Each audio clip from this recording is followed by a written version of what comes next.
Oh no.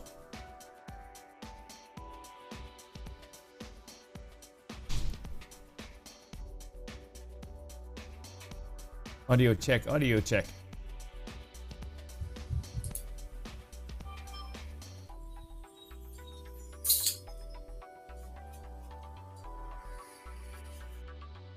Check, check, 1, 2, 1.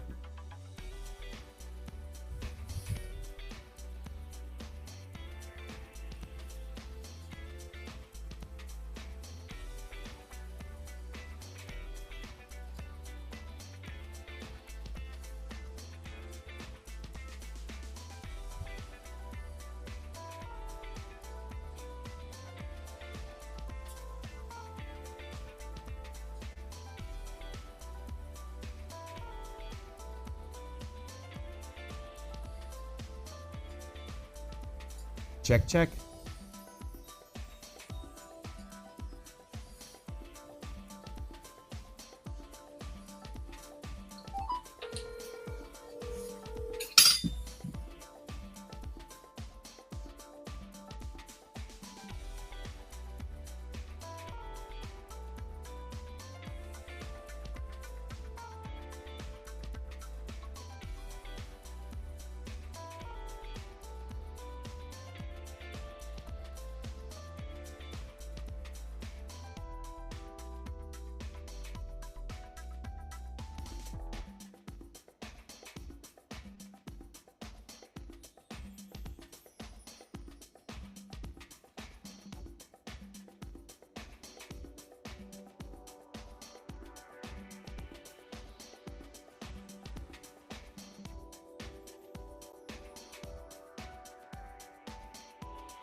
it be federal or state assistance. We should say that FEMA has been really a chronically underfunded agency due to a lot of different reasons, including playing catch up when it comes to responding to disaster aid requests. They respond, and it's sort of often dictated by a congressional funding cycle, which could complicate things further. Joe, as you well know, this is an issue that has plagued both Republican and Democratic administrations.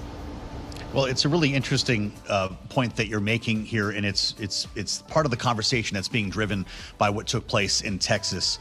Tyler, the president is clearly changing his view on FEMA, though.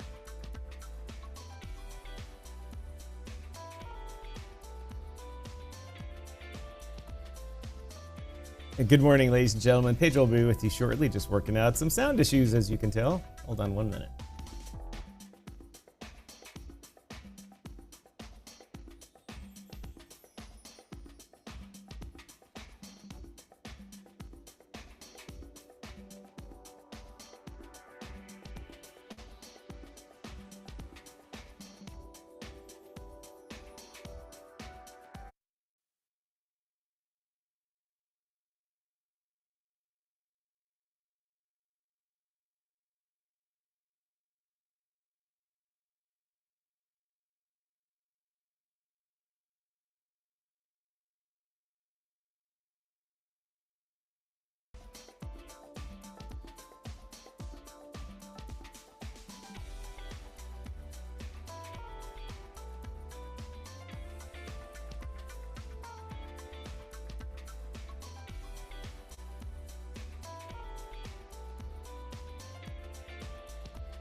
We're here, ladies. Hold on, I don't think my mic is on. My mic is on. We're here, ladies and gentlemen. We're with you here. Took a while to get started today. Listening to All Gassed Up by Wes. Our intro music all week. Thank you to Wes for performing this one night. And I ended up with the recording. Oh, these fun Friday mornings. These fun Friday mornings. Anyway, good morning, good afternoon, good evening, everyone. Welcome to DYOR Live here on the DYOR Media Network. My name is Tom, otherwise known as Striking, here in the digital media universe. So glad to be hosting another episode of this great award-winning show. It is July 7th, if you can believe it, ladies and gentlemen, and Bitcoin is pumping. July 11th. Sorry, read that wrong. I did get some technical assistance here from the crew. It's July 11th, ladies and gentlemen, 2025. Oh my gosh, what a time to be alive. Why is that? Pedro Garcia, my crypto chart analyst and co-host friend, why is it a great time to be alive? BTC is pumping. Let's go. BTC, Bitcoin, whatever you want to call it, is pumping, it's moving, it's grooving. I think the thing above my head is outdated. Oh yeah. Oh, well, Bitcoin has retraced. It has retraced a little in the past 10 minutes. I mean, I'm okay with that. Like, I need a big retracement because I wasn't in on any of the going up. I was not in on, and so now we need a retracement. We had good volume yesterday, man. We had such good volume. I was looking at it. I was like, yes. Ethereum, same thing. Ethereum is busting out. We've been talking about this now for a minute while it was down at that 210. I thought we were going to see a retracement of 1500, but man, once it stopped here, and we just started seeing it just put that little basin in. Look, dude, this is nice. It came back up into our area here. Hold on, I didn't have your chart up yet. Now it's up. Oh man, this is exciting, man, because it's like, let's go. We're watching a lot of these small coins starting to pick up. We're starting to watch a lot of these other ones starting to come and just starting to see volume. We're starting to see real volume. I mean, look, we talked about Ethereum around this level of finding support about that 2400. And we said, yeah, I think we're going to see it continue up. It's not looking like it wants to come down.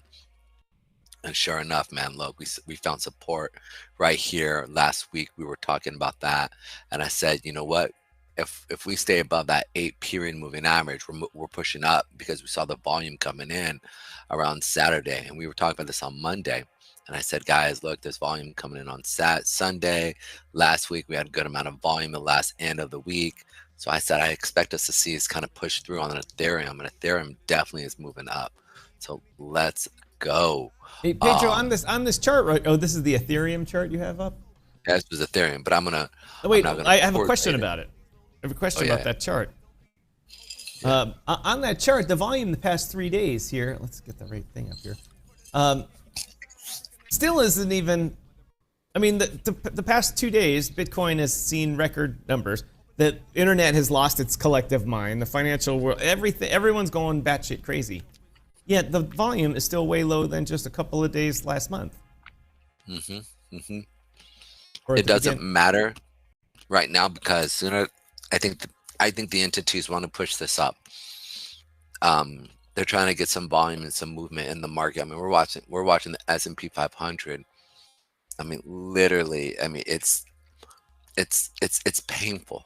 I mean, it's literally painful for people to just sit here and be basically within. I mean, when you were used to 100-point moves, daily active move, right? And now we're sitting at about 50 right now for your ATR move. And we're, you called it the dum-dum, what did you call it? Sorry, I was just saying, welcome Crypto Mike. Sorry, what was your question, Pedro? No, I was just saying that, you were saying during that consolidation, you called it the idiot box or something like that. Idiot box, yeah. Well, right now, S&P 500 has been in an idiot box almost, I would say, almost 2 weeks now, and just kind of just consolidating for the last trading cycles here, or the last trading sessions here. And so it's kind of driving people nuts. So to sit there and see that finally something is really moving, which is Bitcoin right now. And when Bitcoin moves, I mean, it moves. When crypto moves, it moves. So now that now that TradFi is involved, they're like, oh shoot, like that just moved 5%, in one day, 6%. And now, and we all know once that thing gets going, it can move 10%, 15%. I mean, we could see, we did see it. We literally saw Ethereum go from 2781 all the way to 20, almost to the peak of that 3000 area. I mean, what is that? That's 10%, 15% in 2 days.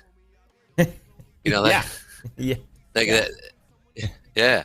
So that's 2-day move. That's a year move with the S&P 500 on average. And so we know, like, if this thing's starting to get going, I think maybe the excess or the less taxes that they expect coming in might be just made up in gains, in capital gains. Taxes of collections have been up 20,000% due to Bitcoin and Ethereum and altcoins. Like real, just being real. Like you're like, and let's say like you keep it, you don't take it, but now you're getting dividends on it, and those dividends, they're at regular pay. It's not like you're held at like certain things. So now you're making staking rewards. You're geeking out. You're geeking. They're talking like I'm a DJ. You're geeking out on it. Like you're just like, let's go, dude. Like, and you're bringing in, 30,000, 40,000 a year just off of your staking rewards. Now you can tax that, and that's not hurting you, right? So it's like you potentially could. It could offset, because we all know this next bull run should be epic. I'm expecting 300,000 to 250, 300,000 BTC in this push. Woo. So I've talked 300. We've talked about, at the beginning of the year, I said, I do expect at one point in time this year, I want to see a 13,000 Ethereum, right? Like there's these little market, 13,000. If you think about it, from the peak of last year or last bull cycle, right, which was around 5,000, all I'm doing is a 2x. Right now, granted, if we talk it from the lows, which went all the way down to 800, 13,000 is like a 15x, but 16x. But either way, normally we see it surpass it by 2 or 3 from a peak, right? From the next bull run to the next bull run, it normally does it 3x. And if it's it's 47,000 or 4,700. Well, if we do a 3x, that's 12,000. That's almost 15,000 right there. So I'm not saying anything crazy here. No, you're not. But what always makes me skeptical about Ethereum is that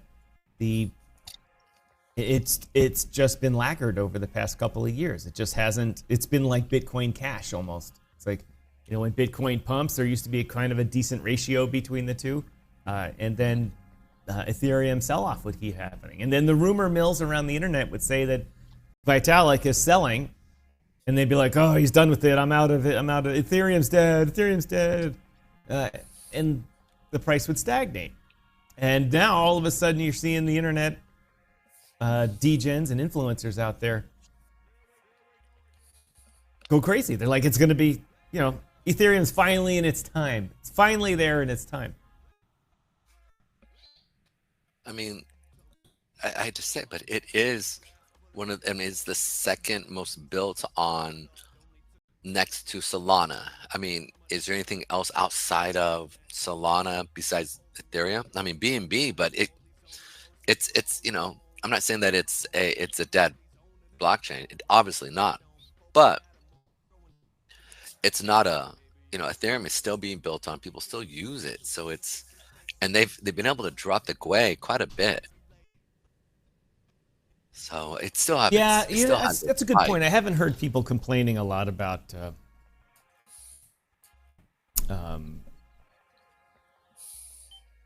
hell's it called? Ethereum charges. I mean, for years it was what everyone complained about, especially when Ethereum got really busy with some big meme coins. People didn't want to pay $100 to transfer $300 from one party to another. But people have also seen the explosion of fees on crypto exchanges too. I mean, you talk about sending $5,000, $10,000 on DeFi, and people are upset if it costs more than $1. But if you make a $5,000 trade on 3% on a central exchange, you're going to be paying fees that equal the Ethereum fees and that type of stuff, especially if you're using leverage and borrowing money from the exchange. So I don't know. I've always been, I just have not paid attention to Ethereum really at all, except general pricing for the past at least 2 years. And all of a sudden, everyone's talking about it. So and there's results too. It's like, Tom, I'm wearing a Cubs fun shirt today because it's Friday and there's a Cubs game this afternoon. And in sports, what do? You point to the scoreboard. Someone says your team sucks, but your team's winning. You don't even have to answer them. You just point to the scoreboard. You're just like this. Right. You can dab at it too. Right. And then the other guy goes, okay, you're beating us. And Ethereum's doing that to me. It's saying, Tom, scoreboard. Well, we talked about it down here when it was at that 2400 set. I said, you know what? It's showing strength. We saw volume coming in. We saw, especially on Friday, I said, look at that volume on Friday. Hardly anything at all. In the previous 2 days, seen a good amount of volume. It's going to stay above. As long as we stay above that 8, this is where you kind of want to be buying, right? And sure enough, we just saw the next leg extension out here. And as long as BTC, which I talked about yesterday with BTC, I said, guys, look, if this thing, let's go ahead and erase this stuff now. That stuff's going to turn into demand weights now. Boom. We'll keep this here because, again, if it does pull back to this level, there should be a play here. So let's go ahead and move this right here.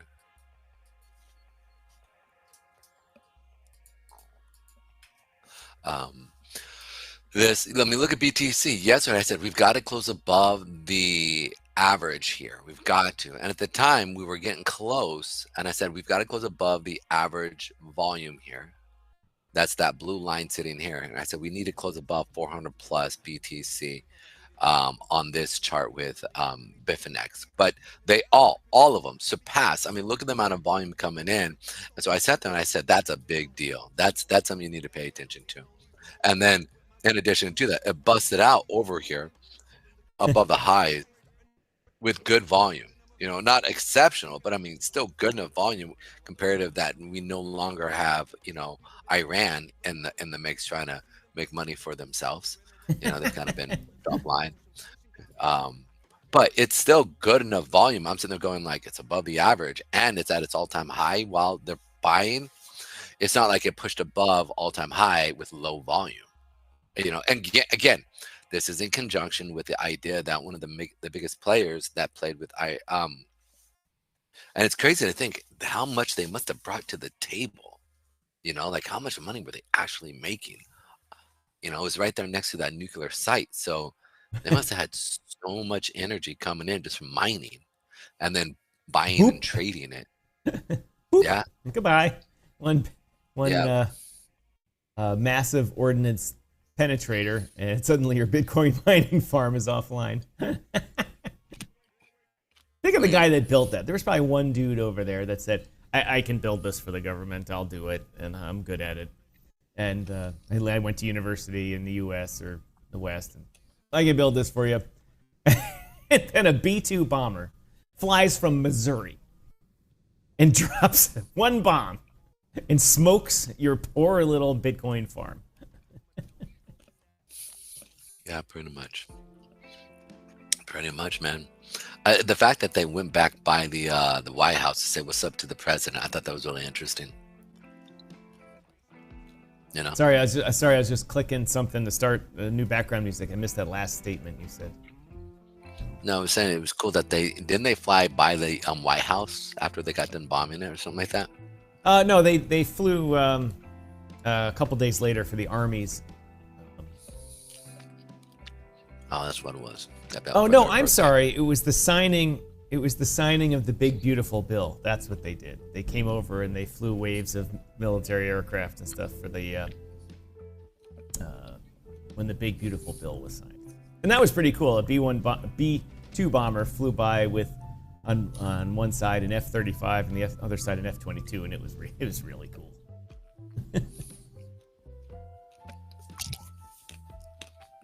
I mean, your favorite. Those are all my favorite shit. My favorite plane is the B-1B bomber. It's the skinnier black one with this. It has the swept wings. Works out of Nellis Air Force Base outside of Las Vegas. And those are cool because I used to see them come on the Chicago Air Show. And every year that it would happen, the announcer, two of them would come to start the show. And it's on the lakefront, and the announcer would be like, I see them out on the horizon, out over the lake. You see that smoke trail? That's them out there. And everyone's out there with their binoculars looking out like that. Meanwhile, the B-1Bs, they are tricking you. They came in behind you over the city, and then came out, two of them, on burner, out over the crowd and over the water, and then went out like that over the water on afterburner. And it just shook you to the core.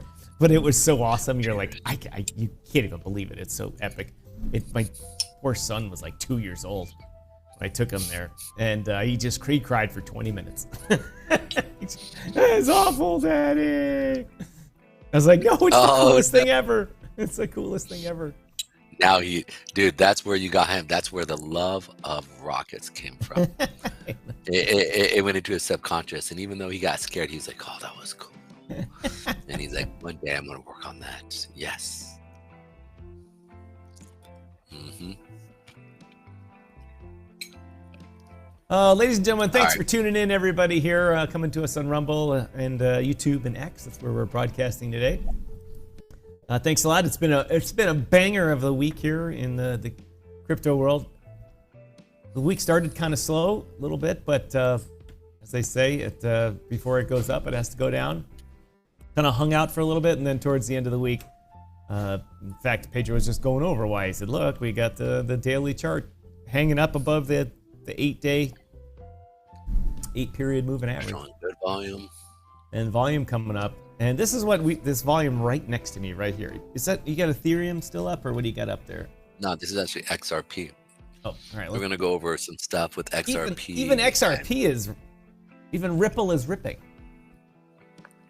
It is ripping. Oscar Ramos was calling for $3 by the end of the week here.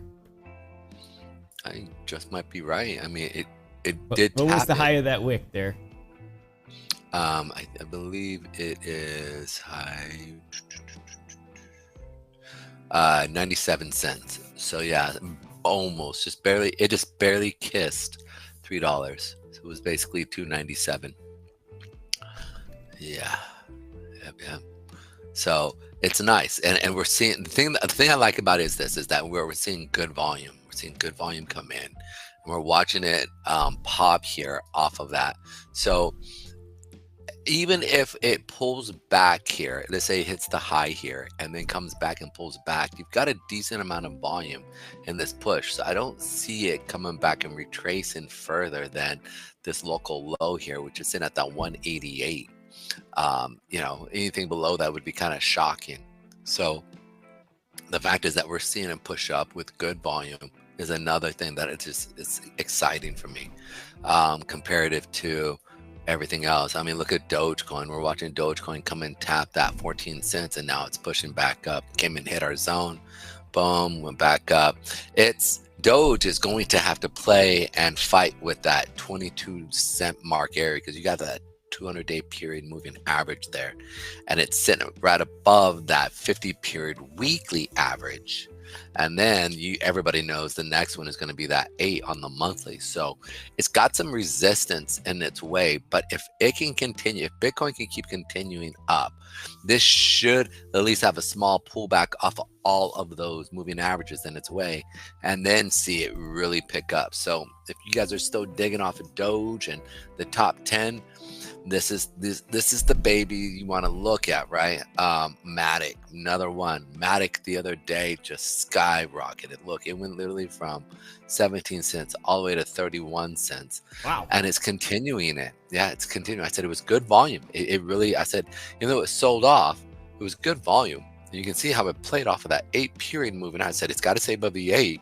But if it starts to really get going, it'll come back and tap that 37 cents and 31 cents again. So that's what we're seeing. We're seeing the follow through here. This was them potentially just messing with the market. And I wouldn't be shocked if the government secretly just said, hey, we bought this and we're doing good for you guys. Look at the our investment with the strategic crypto reserve. I mean, just thinking about it like this. If by the end of the year, Trump has some construction and some buildings almost being established for real jobs, right? And we start to see a lot of those jobs start to pick up. We start to see real employment pick up. We start to see real jobs increase. And I'm not talking government jobs. I'm talking real manufacturing, real supporting of services, right? If we start to see that, then this is where things are going to change. And I said he has literally from the moment that he got elected, so he's got 6 months to a year, 6 months to a year to get that going. Because at that moment, you're going to lose momentum, right? And I said he's got to nail these stuff. If he doesn't, then things are going to really hurt.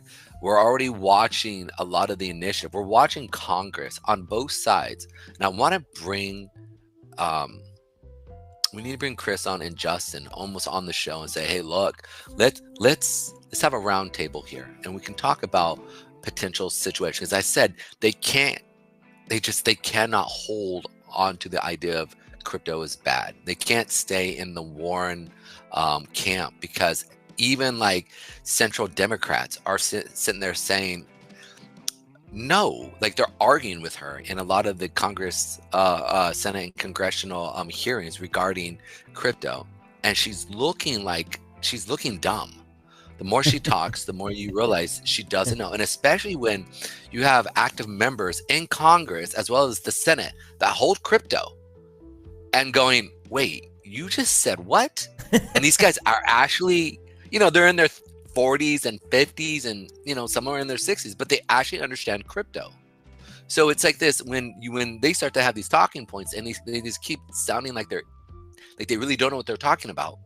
This is the part in which it just fuels the other central, if not maybe a little to the far left, maybe kind of that mid, not central, but more like mid liberals, right? They still believe maybe in transgenderism, but maybe that idea, maybe not at age 10, but maybe if they're, 20, 25, when they're adults, that's okay. Those people are in that state. If you can grow a beard, then you can make the decision for yourself. Let's put it that way. If you can grow a beard. I saw one with a beard the other day, man. Good. It was funny. That is good. Well, it was funny. It's this girl. I saw this girl. She had a full-on beard and looked like a guy, but she was pregnant. And I was like, what? What is going on? But I said, you know what? They're a grown person. They can do whatever they want. One Adam 12. One Adam 12. We got one for the Looney Farm. One Adam 12. We got one for the Looney Farm. Send the ambulance with the padding inside.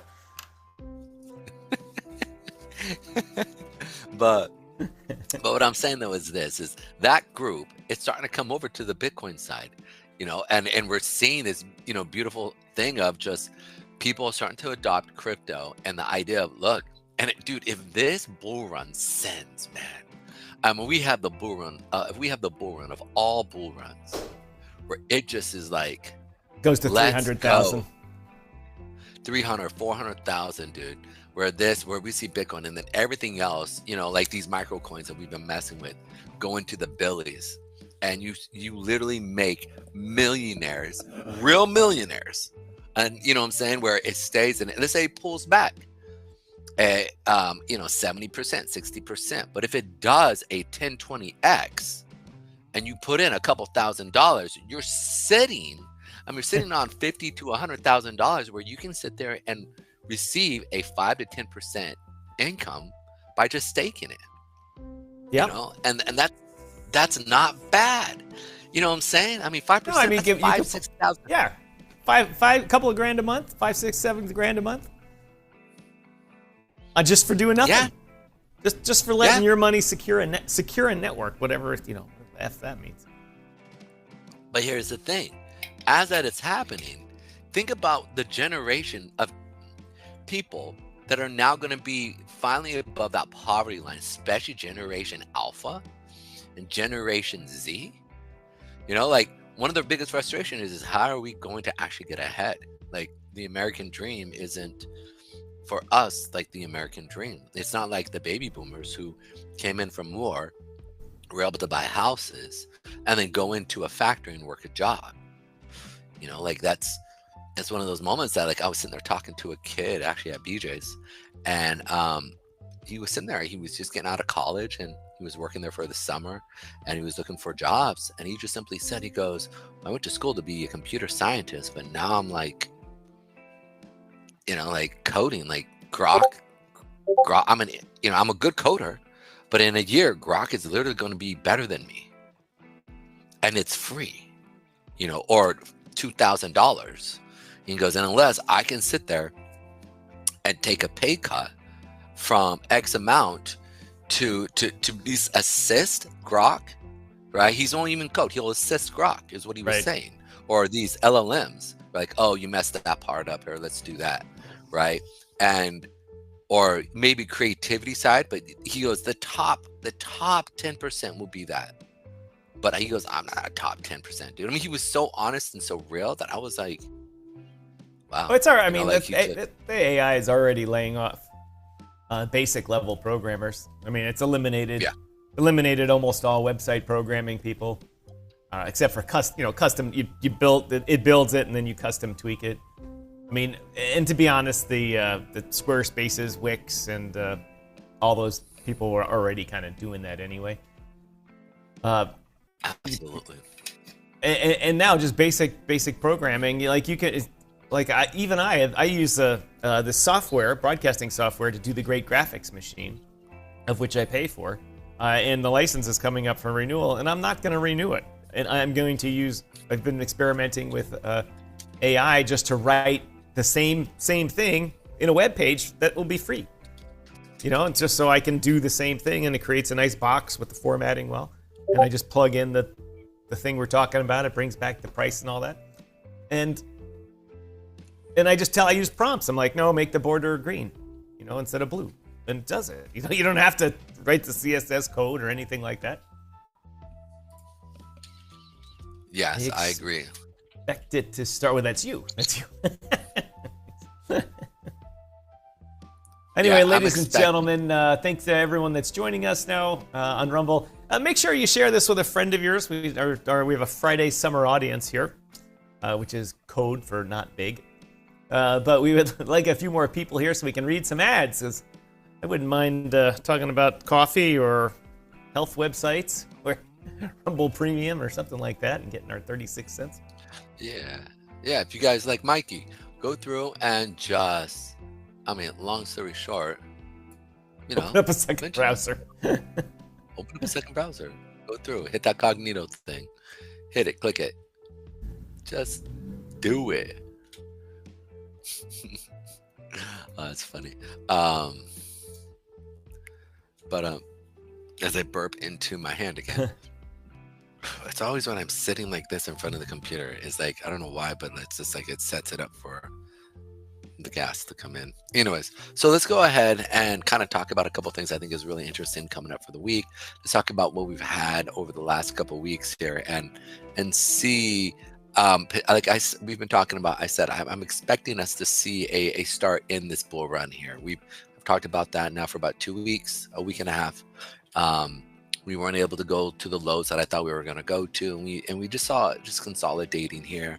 We saw them putting in positions at some of the lower areas here over the few days. It's that consolidation there, and so it's like I said, well, if we stay above the 8 on BTC and see volume coming in, then I would expect to start to really expect that next leg, the next bull run leg. And I think the parabolic side of this bull run is going to start here. I mean, where I do think that, we start to see things jump like we see in other bull runs where, and the fact is that the stars are aligning with the big, beautiful bill, and people start to kick in money, and they'll start to see that money really in, October, November, where if they stay in the same lines of what they're doing, and they're getting, the key point is that you've got to see also the economy get up and go. You got to see people find jobs. We need jobs. We need real jobs. Okay, and then when people have overtime, that means they've got to get overtime. So jobs, overtime, and if we can see that going, and that extra money go into the pockets of the people, and then see where that money goes. And so it's all predicated on that, is how much can you stack right now? Are Americans willing to work hard and stack? And if they are, dude, it's game on. Like we're going to see a different, well, I think a lot of that. You're right. It could be game on, Pedro. But we're already seeing some cracks in that theory about it being game on. And that comes to us in the semiconductor world. And I was just reading an article about how, I believe it was TCSM or something like that, with a big Taiwan semiconductor group, is building a $44 billion plant in the US. And they've stopped construction on it because they don't have any customers. They just said, there's no customers for chips to be made at this thing. And then also, Intel doesn't even rank as one of the largest chip company semiconductor firms anymore. And they've actually completely blown it. And if you recall, Intel is fully integrated. Or at least used to be. They built factories, built their chips, built new factories, built newer chips, and all that type of stuff. And now they're getting their asses handed to them. Do you hear the words Intel mentioned in AI, in any AI talk? Not at even a little bit. Not at all. Yeah, not at all. And they have been traditionally a company that had semiconductor plants in the United States. They have plenty of them overseas, but they had plants here. They built high-end ones for the military. They built a bulk of their Intel chips for your PCs elsewhere, but their slow course of development and lack of vision on AI caused them to suffer. Their stock is cratered, and not only that, but it turns out, as I didn't know this, but NVIDIA doesn't make anything of their own. They farm outsource everything. They outsource everything to the big semiconductor. To Samsung is one of their largest people, and TSCM or TCM, whatever that big chip company is. And so Intel is now being stuck with these legacy factories, and Trump is wanting to say, hey, let's bring all the chip making home. And we have two big examples of people saying we can't give it a go here. So in order for us to see the basics, because they want the chips to be made here, so we have control of them in dire situations, or at least in North America, Mexico, Canada, somewhere that's not under a communist dictator regime. They need to see some concrete proof that it's going to work here other than hopium.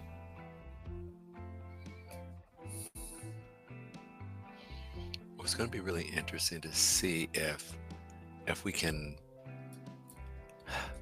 The price of copper is just skyrocketed, this week. I mean, literally, did a move that was just epic. I mean, almost a full dollar in a week.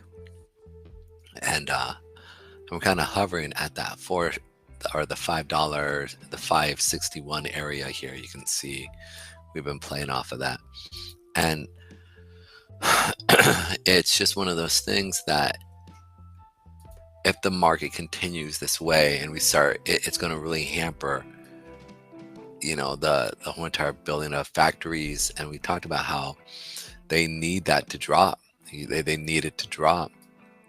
So it's going to be really interesting to see if Trump just says knock that off. I mean, if he can pull that power there, then that's going to be huge. The possibilities all around you. I'm trying to literally. There we are. Boom. There you go. It's just one of those things I am expecting to see if this continues. That will put a hamper. I totally forgot about copper, and you're right about that. Copper will put a huge damper. And the fact is that creating those and building it up. And Mike points out that we just put a massive tariff on copper. And copper is one thing that Canada does have lots of mines for. We just putting the screws to you all week, Mike. I mean, it was great. The G7 conference, everyone's like shaking hands. All right, we'll put a deal together. And then one of the things Carney doesn't know about Trump, I guess, is that he needs to get things done quickly. Like, not like, oh, we'll talk about it next month and work something out. When Trump said we wanted to have it done within 30 days, he meant sign, sealed, write your names in the book, everything, have a ceremony, all that type of stuff. Not that let's assign some low-level bureaucrats to talk about it. No. Is to get it done so he can write. He's got a list. I got to get this shit done, and he wants to check that off. And Carney drug his feet on this stuff and assigned his what do you call it? Their international trade people to deal with it. And Trump's like, no, we're not doing a negotiation. Let's have a phone call, iron it out, done, check it off. And Canada dropped the ball on it. And then the prime minister goes on vacation. And so nothing happens. And then Trump's like, all right, I need to get your attention. 1,000,000% tariff. I'm not defending, but trust me, Mike, I'm not defending Trump's actions. I'm just saying if Canada wants this to end, they need to, like the rest of us, recognize when Trump's blustering and when he needs a schedule to be held to. And Canada doesn't do that. The media focuses on the 51st state thing. Oh my gosh, he's violating our sovereignty. That's all bullshit. It's not. That's the noise. Focus on the signal. Carney's not doing that. Not doing that. It's real interesting because when I look at what's happening here, I mean, I guess it could bring people to the table, but if you blow out copper, it's hard to bring copper back down. I mean, that's going to make it difficult. So it's. I wonder if he fully understands if he keeps that tariff up. I mean, but we'll see. We'll see what happens. He's in building, so he obviously understands the price of copper and how it can actually really affect the building of many of these factories that we're trying to get going. I mean, and we haven't lost any of those deals. Even the banker and a few of the other guys in Japan are still coming over and doing business with us and are establishing manufacturing here. So it's one of those things like they gave their word and they're following through on it. So that this is obviously going to kind of hurt that. I mean, I just can't see this thing progressing, but we'll find out what happens here. Do you think that he will? Do you think that Carney, right? Carney is his name. Carney is going to come over and end his vacation, get it done, get the deal done, or you think he's just going to be like F Trump? Well, I'll just wait. I don't know, Pedro. It confuses me. It confuses me. This is, hold on, I gotta. It confuses me as if I needed to have a deep detox, Pedro. Because you went through a deep detox recently, right? I did. Well, I got to tell you, Pedro, this used to be a world conquered and ruled by the great men of action, the Greeks, the Romans, and the Babylonians. So why are we so lame? Why is it hard to even get out of bed sometimes? The answer is simple. The modern world fills us with chemicals and takes our freedom. That's what Deep State Detox is here to fix. It's a new supplement for patriots, for freedom lovers, for anyone who wants to reclaim their bioessence purity. It's designed to help promote cellular repair, invigorate the subconscious, and fire up your body's natural renewal mechanisms. And it's filled with the kind of stuff Big Pharma and the government doesn't want you to know about. No heavy metals from government-backed industries lining your colon. Don't want that. Break free from the Wi-Fi and 5G signals beamed into your brain. Oh, this is a good one. Don't let seed oils from government-subsidized corporate farms turn you into a zombie. You don't have to consent to taking their pills. It's your right to take these capsules and embrace health freedom over mind control. That's what the Deep State Detox is here to fix. It's a new supplement for patriots. You want to learn all about it, ladies and gentlemen? Click this the QR code right here in your comment and chat section. There's a link also. Do that. Very one. Yeah, if you want to learn about a Deep State Detox that supports you patriots out there and all of you watching on Rumble, this is the one. I don't know how it's going to, some supplements are going to help keeping 5G signals out of your head, but you can break free from the Wi-Fi and 5G signals beamed into your brain. Remember, this QR code, click the link, support our advertisers, ladies and gentlemen. Thanks to Deep State Detox for supporting this segment of our show. How much was it? That's awesome. I'm going to actually buy some. Got 24 whole cents for that one. Dang, that's what I'm talking about. Moving up. All right, more products. I think I'm gonna mess up. I'm gonna test these guys out because I did just do a major detox.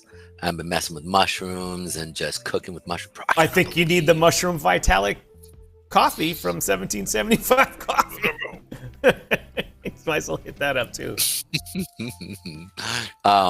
Been messing with this stuff, so it's like I like it, man. I like this stuff. I like this stuff right here. We'll see what's up. I will get some and then report back. I like the lemon. They have a mixed berry and an orange, dude. I'm all like that's what I mess with every day. I do nothing but just like I love limes.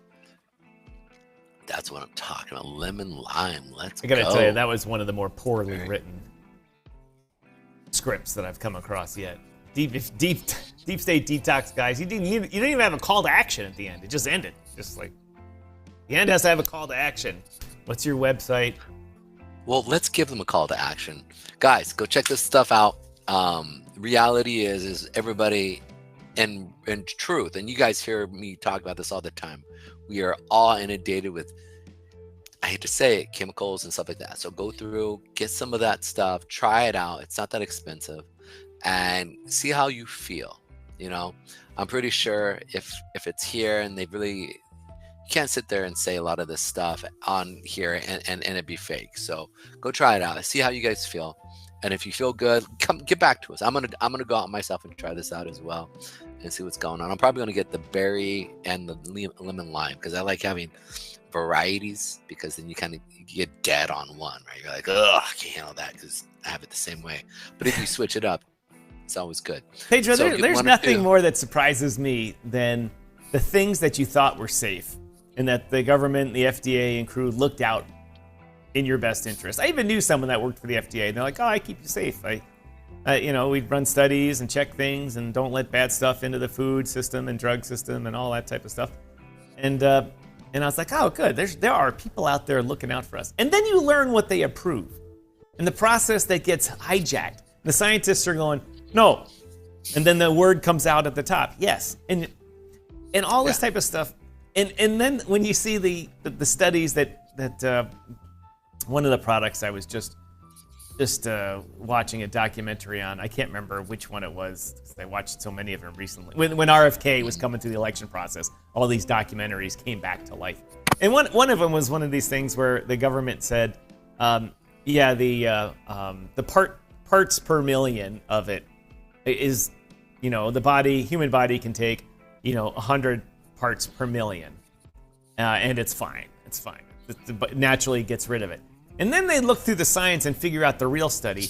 And it's 1 part per trillion will give you 6 arms and 43 noses and stuff like that. And you're like, what? And they're like, well, we just, well, how much do we owe? Is the business. Yeah. And it wasn't just like sort of bad. It was, I know, it was really bad. It's the stuff that they use to make Teflon. Teflon itself is inert. They make the stuff on your pan by itself is inert. But the stuff that goes into making it, or if you overheat Teflon and cause it to off gas some kind of fluorine gas of some sort, it's like World War I chemical gas war, and you're bringing it all in. And the industry's like, well, just don't overheat it. But then the average stove will overheat it on medium, and you're like, well, the government's like, well, we always thought it was fine, and then they drill down into the base level documents, and the base level scientists are going, this is awful, it's terrible, and then no, we've come to an agreement with it. All they have to do is like do a chicken dance, and everything is fine. Like, it happens over and over and over again. And but here's, this is the thing though, right? And we've talked about this multiple times. Or at least when you talk about my special potions that I do and all this stuff, and I eat certain things. Like I drink out of glass. Like I refuse to drink out of plastic. I refuse to drink out of, when I go out to eat, if they don't have a clean water source, man, I'm not eating it. I'm not going there. Because the reality is this stuff builds up. It builds up over time. And it doesn't go away. I mean, unless you're giving blood at least once every, at least once a month, and you can do it twice a month, that stuff is staying in your system and it's affecting your brain and its ability to communicate and talk. It's also affecting the way you think ultimately, because it binds to your to your cells in your brain, and it acts as replacement. And a lot of these are just forever chemicals in your body that is just being brought into your body. Like partly you're becoming plastic. Like really, you literally eat a credit card size of plastic every year. It's saddening. It's I remember a study here in Chicago. They found all these fish with plastic in them, and the scientists went and like traced it to where there was a plant that was just outflowing water that was deemed safe, but it was a plant that made shampoos, and the shampoos and other body lotions that have the what is it when you slough off your skin? It's the E. Not exfiltrate, but exfoliate. The exfoliating stuff in them. It wasn't they made little harder pieces of shampoo. They were putting plastic in your shampoo and in your lotion to exfoliate your skin, and then that washes off into the water supply. And here in Chicago, the factory was dumping the extra in there, not knowing that their water was filled with plastic. And then when you wash the shampoo or the soap off your body, that ultimately goes in it, because that stuff wasn't being cleaned out of the water treatment plant. And they're like, oh, all the fish now are full of plastic. Oh, sorry, just get some new fish. You're like, no. All right, well, that's enough of the bad news. Let's talk about some good news. Hey, Joe, if you look at the screen, what's the studio feed here? Who is claiming victory? That would be Trump. President Trump is claiming victory for the markets right now. And I'm not in a position to tell if he's right or not, but the evidence suggests that he is, because the markets are Bitcoin setting records, NASDAQ and the S&P 500, which tanked when he started talking about tariffs. And the tariff issue, I got to tell you, Pedro, the tariff issue is nowhere near settled, and the markets are back. So when he does settle them, say next week or in the next month, he actually settles them all. And there's no more bad news out of it, and the market sees good news, you're looking at even more highs from the government. So President Trump is claiming this, and it's driving the Democrats crazy. Absolutely crazy. The guys on the Ruthless podcast have an episode out now about how they just keep lining up how the Democrats are blowing it. And this isn't, this isn't me having a political bias. This is it ruthless or irrelevant or Ruthless. Irrelevant? Ruthless. Yeah, it's the guys with the black and white set. There's usually 4 of them. They're Washington D.C. insiders. Yeah. Okay. And I'm not having a political bias when I say this. The Democrats actually are blowing. They're focusing on things that a majority of Americans don't care about, and Trump and the Republican Party are focusing on things that we do care about. And ultimately, Pedro, all of our conversations come down to money. People ultimately do everything in their own best interest, and there's no better signal of that is what they do with their money. And they're putting it in the stock market, and they're putting it in the crypto market, and they're putting it in places that it's going to gain money for them. And Mr. Trump's the boss right now, and so he's claiming victory. So I thought it was a good time to mention this in the show, to say, hey, all these things we've been talking about forever, Trump's been getting beat up in the media. They say all this is terrible, awful, terrible. Yet the results come in. And just like we're talking about Ethereum, Trump doesn't even need to respond. What does he need to do? Scoreboard. All he needs to do is point to the scoreboard. That's it. And he could just sit behind the Oval Office desk with a Cuban cigar that he illegally possesses and smoke it. Trump famously doesn't smoke or drink, and sit there and go, "You gonna have a statement, Mr. President? Scoreboard." That's it. And we're primed to go even higher, which, as you know, we always need a good correction. And we had a good correction a few months ago because of the tariff talk that liquidated everybody. People panic sold, and then everyone bought back in, and now have significant gains going on, especially in the Bitcoin market. But we shall see, because as we know in both the economy and in politics, just like in the charts that you follow so closely, there's no such thing as always up. There has to be a correction, there has to be a pullback, there has to be a retracement. And what is that going to be? We shall see. Well, what I think is interesting also is just the fact that Jim Cramer says that, and he did this on CNBC, where he says Jamie Dimon was wrong about Bitcoin, which I thought was really interesting. The other thing behind it as well is Cynthia Loomis is basically saying that her crypto tax bill would put an end to the unfair tax practices and levels the playing field for digital assets. And what do you know about that bill that she's really proposed in taxes? And we already know. Oh, go, Sarah. Go ahead, finish it. Because I sent you that article. Did you read it? Yeah. Well, I read part of it. I learned a lot reading this because I was confused about it. One of the things that, if you don't know how the U.S. government has screwed up taxation, just look at the tax code. It's 8 bazillion pages, and it's ridiculous. And it's the number of pages having to deal with crypto, it went from 0 to starting to be a lot. And one of the things they screwed up a while ago is they said, all right, when you earn your mining rewards, you're getting, the government essentially believed that you're getting it for free. And so they're like, you can't get money for free, so we have to tax you. And so they tax you when you received it, and then when you went to sell it, they tax you on your capital gain from it.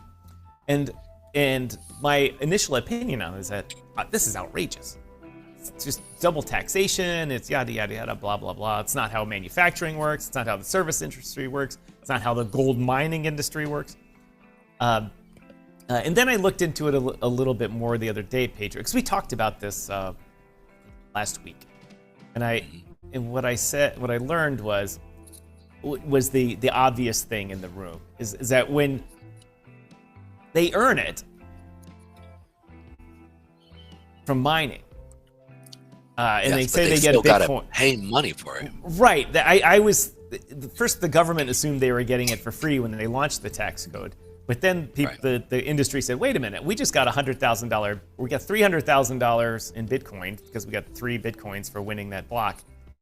But it cost us $90,000 or $270,000 in electricity, depreciation, all the accounting tricks you can think of. So we actually only own $30,000. So that's only, a $30,000 increase in retained earnings on the books.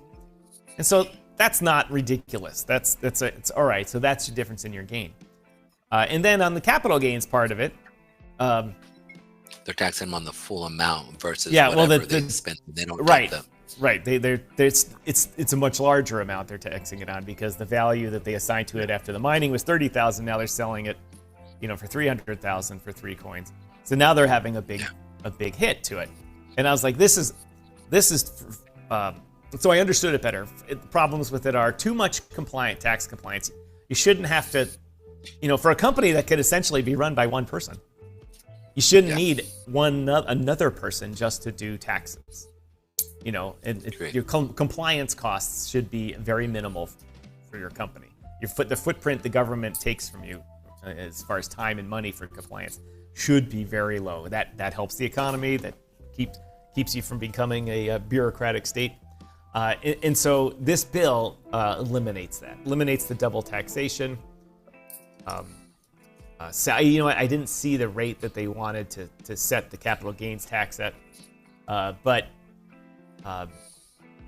what they need to do is they need to pass this bill in order to simplify the whole process, because people are making big mistakes, and then when you make a mistake with the IRS, depending on who's in charge, sometimes mistakes are like, oh God, you guys made a big mistake. Let's fix it. All right. Here's the fixing. All right, thanks. All right, now we're good. And other times the mistakes are, oh, you made a mistake. We're gonna hammer your ass. And under the Biden administration, that was the answer. We're gonna hammer your ass because we don't like your industry. And to be honest, under the Trump IRS, they've fired so many IRS agents and moved them over to other industries. Is that you've seen a lack of overworked. They're overworked. So you've seen fewer prosecutions come out, and not only that, but apparently there is more behind the scenes working with you. And actually, I got to tell you, the Canadians are famous for that with their version of their CRA. Their CRA, their mandate is to help the taxpayer. And so when you have a screw up, and my old company in Canada, I had a problem when I bought the company from the old one. There was a screw up, and they worked with me to resolve it instead of being like, you owe or else we'll seize everything like the IRS does. They sat there and worked through it. All right, well, what they do is they say, what should have the outcome have been done correctly? Well, we're supposed to do it this, and this is how it's going to work. And they're like, what happened? Well, this, and this happened, and it all got crazy. And then a giant tax bill came in because of it. And they're like, well, obviously, all right, we see how it should have worked. Under Biden, they took the worst case scenario. Oh, well, it should have gone that way, but it didn't. And this tax bill came out, so you owe that now, and tough shit. And that's what they were doing to the crypto industry, because people couldn't figure out the taxes. Taxes changed. Well, we mined it under this corporate name, but then the coins went into this wallet that was personally held by someone, and then it was transferred back to the company, and the government was treating that as transfers, but it was really the owner, and they didn't have a good grasp of it, and there needs to be clarity of it. So we have the Clarity Act coming through, and we have what's the senator's name or House of Representatives name, lady? You just spoke of. Yeah, that. Brando, we went over XRP a little bit ago, but Pedro will be happy to talk about them later. We'll definitely cover them a little bit more in the show.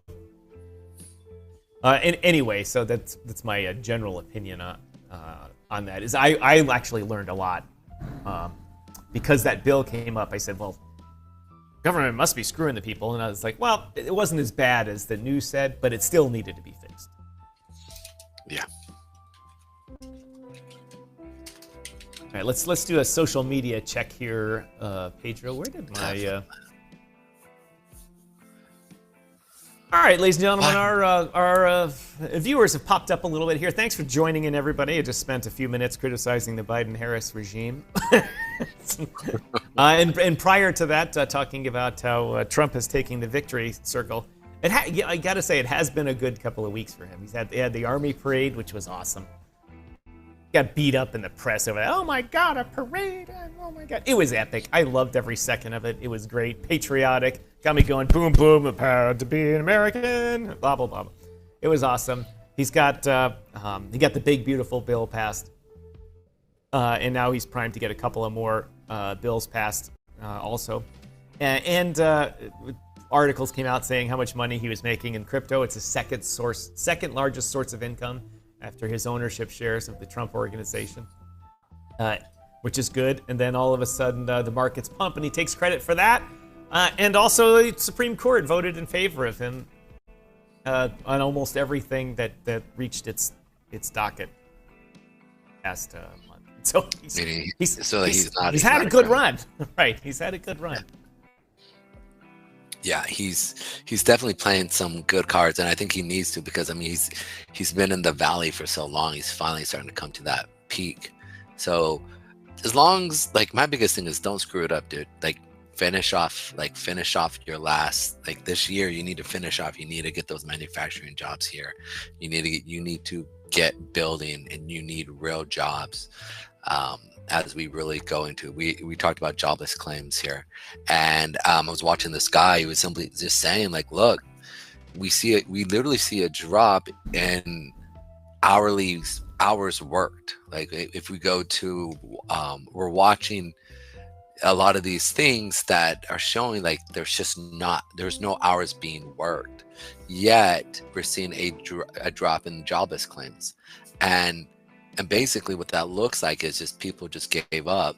And he was just saying, like, look, if you see no increase in real jobs in the private sector, and then in additionally to that, you're seeing the hours worked drop, and or not, let's say, in addition to that, you don't see jobless claims go up, then the reality is that we should then see, right, a turn on in the market. And so that means a turn on in jobs, a turnaround in, so again, he's got to get jobs. He has to get real private jobs going, and they have to get going. Even if, like, you have to work 2 jobs, right? If you have 2 jobs going, and all of a sudden you put that extra money into something else, you can actually work these, like, you have a first shift, and then you work that second shift. Boom, you've got additional pay. You got 2 jobs, 2 incomes coming in,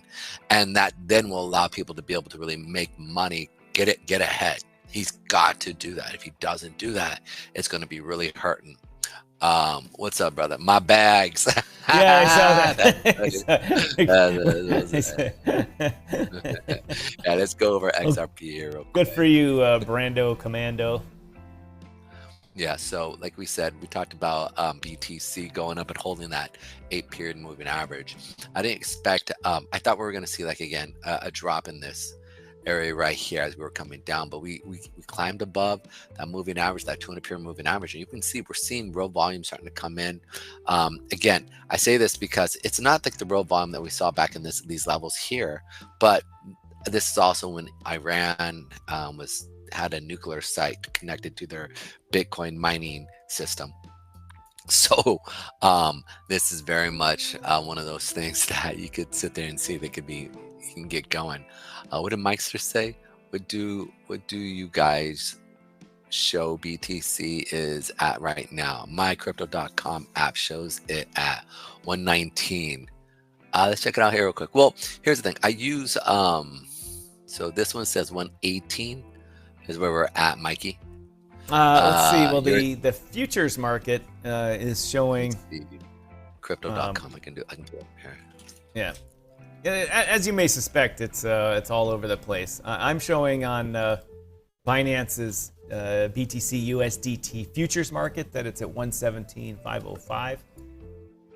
I don't know whether the prices you're looking at are spot or futures prices. Remember, they also add a fee. It's always at least like when I buy crypto, when I buy Crow, even though the chart says 1.8, let's say it says 8 cents, I buy it's typically 9 cents on the actual system where you buy it. And like we're talking, that does frustrate me when I do see that, because the actual spot price is lower than the actual buy price. And I think ultimately spot view, yeah, absolutely. So it's actually kind of frustrating when I see that BS, but the exchanges have to make their money somehow, some way, and how they play this. So they play the spread, and plus they play the fee.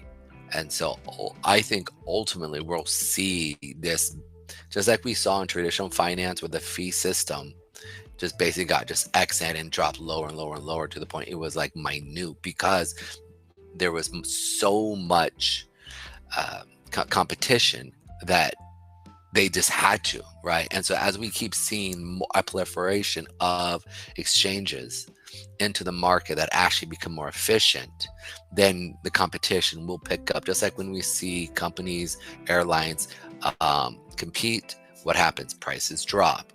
When we see any industry pick up more efficient businesses, because when you create a business, you're like, oh, this would be more efficient. This is actually, we can make money here. And then the top guy has to go, dang it, we got to lower our price. So it's just one of those things we'll see as crypto really starts to develop and mature. I would say we're like in teenage years, like 12. We're starting to, we're like coming into teenage years here for crypto. How long has it been out? 13 years? 15 years. 15 years. Yeah. And so it's still in those teen years where it's starting to really mature and get going, but it's still in that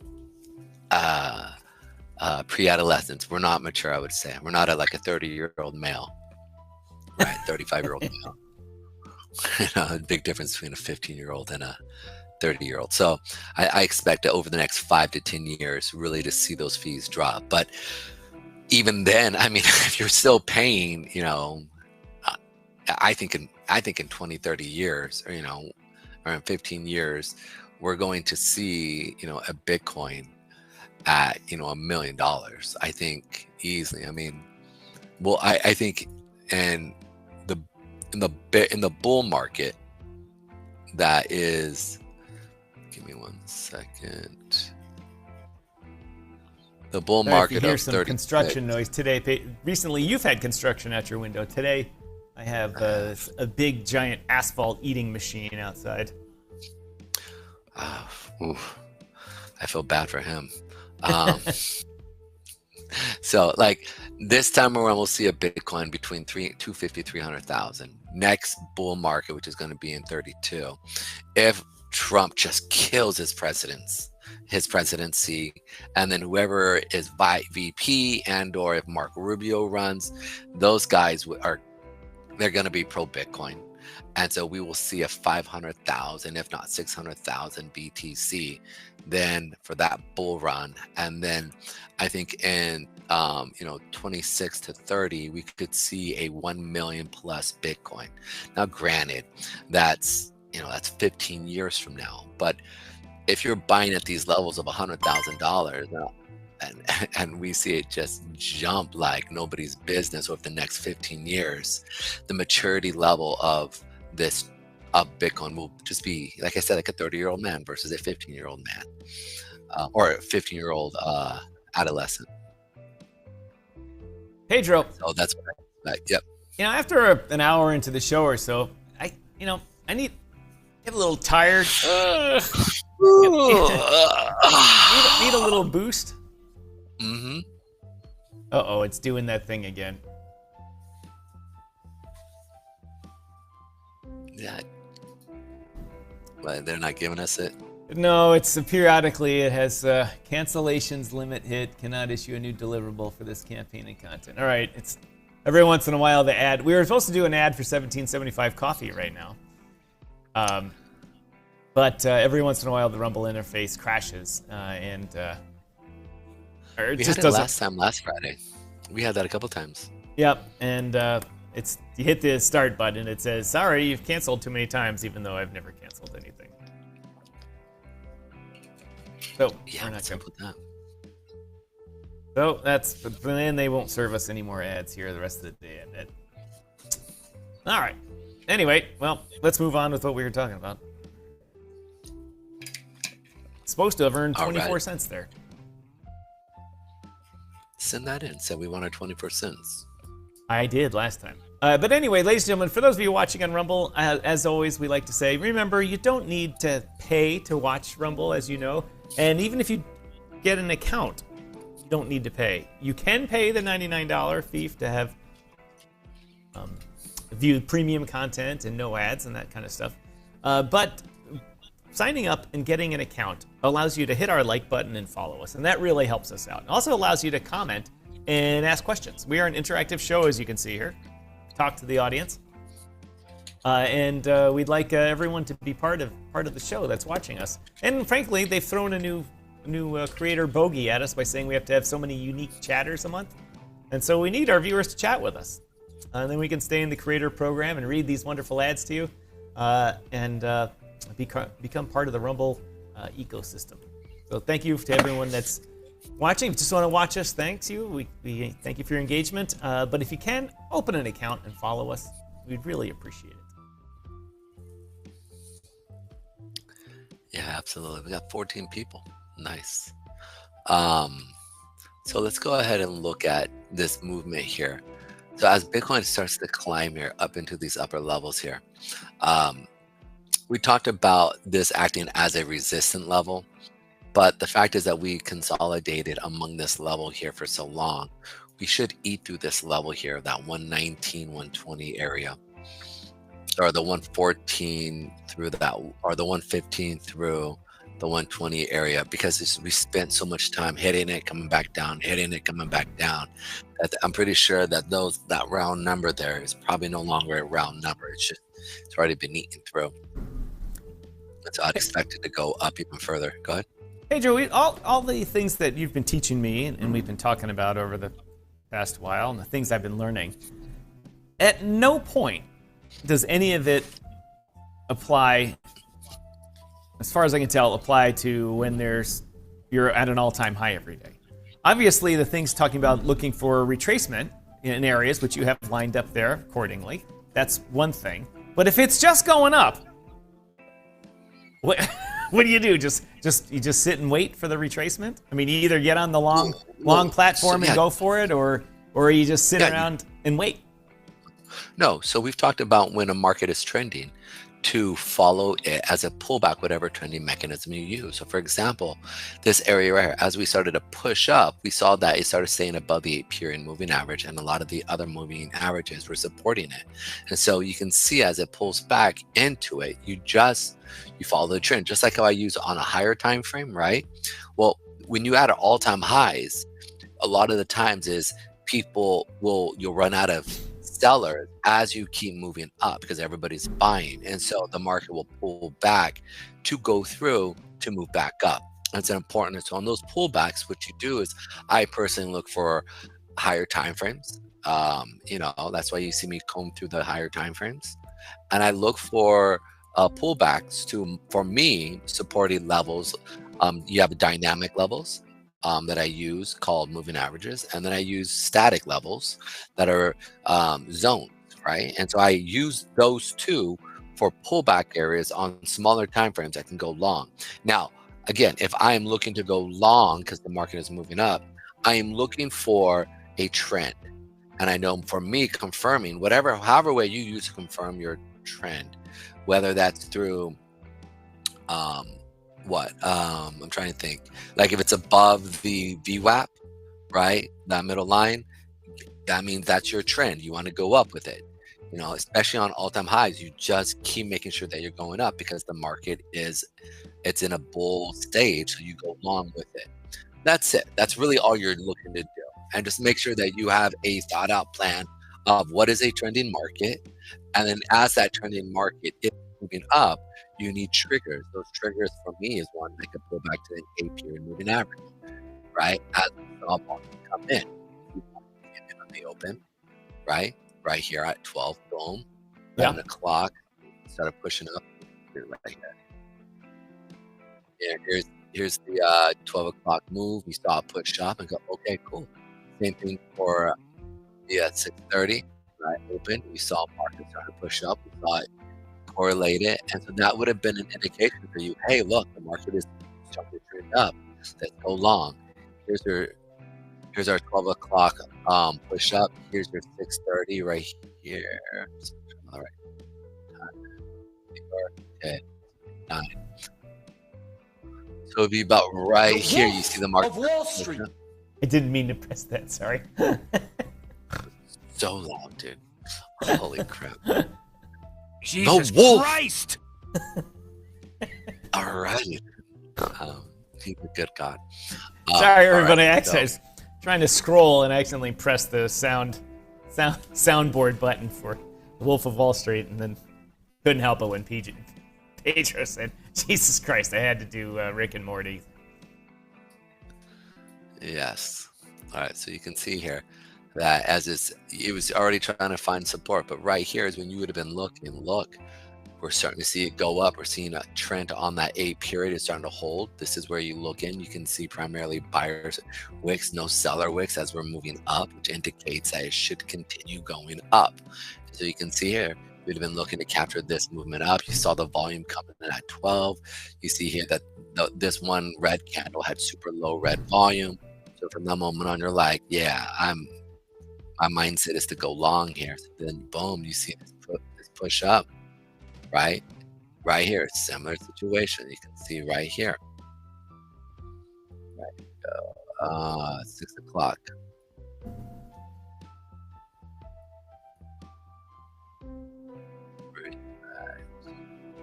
Right here, you see that the market is showing weakness, right?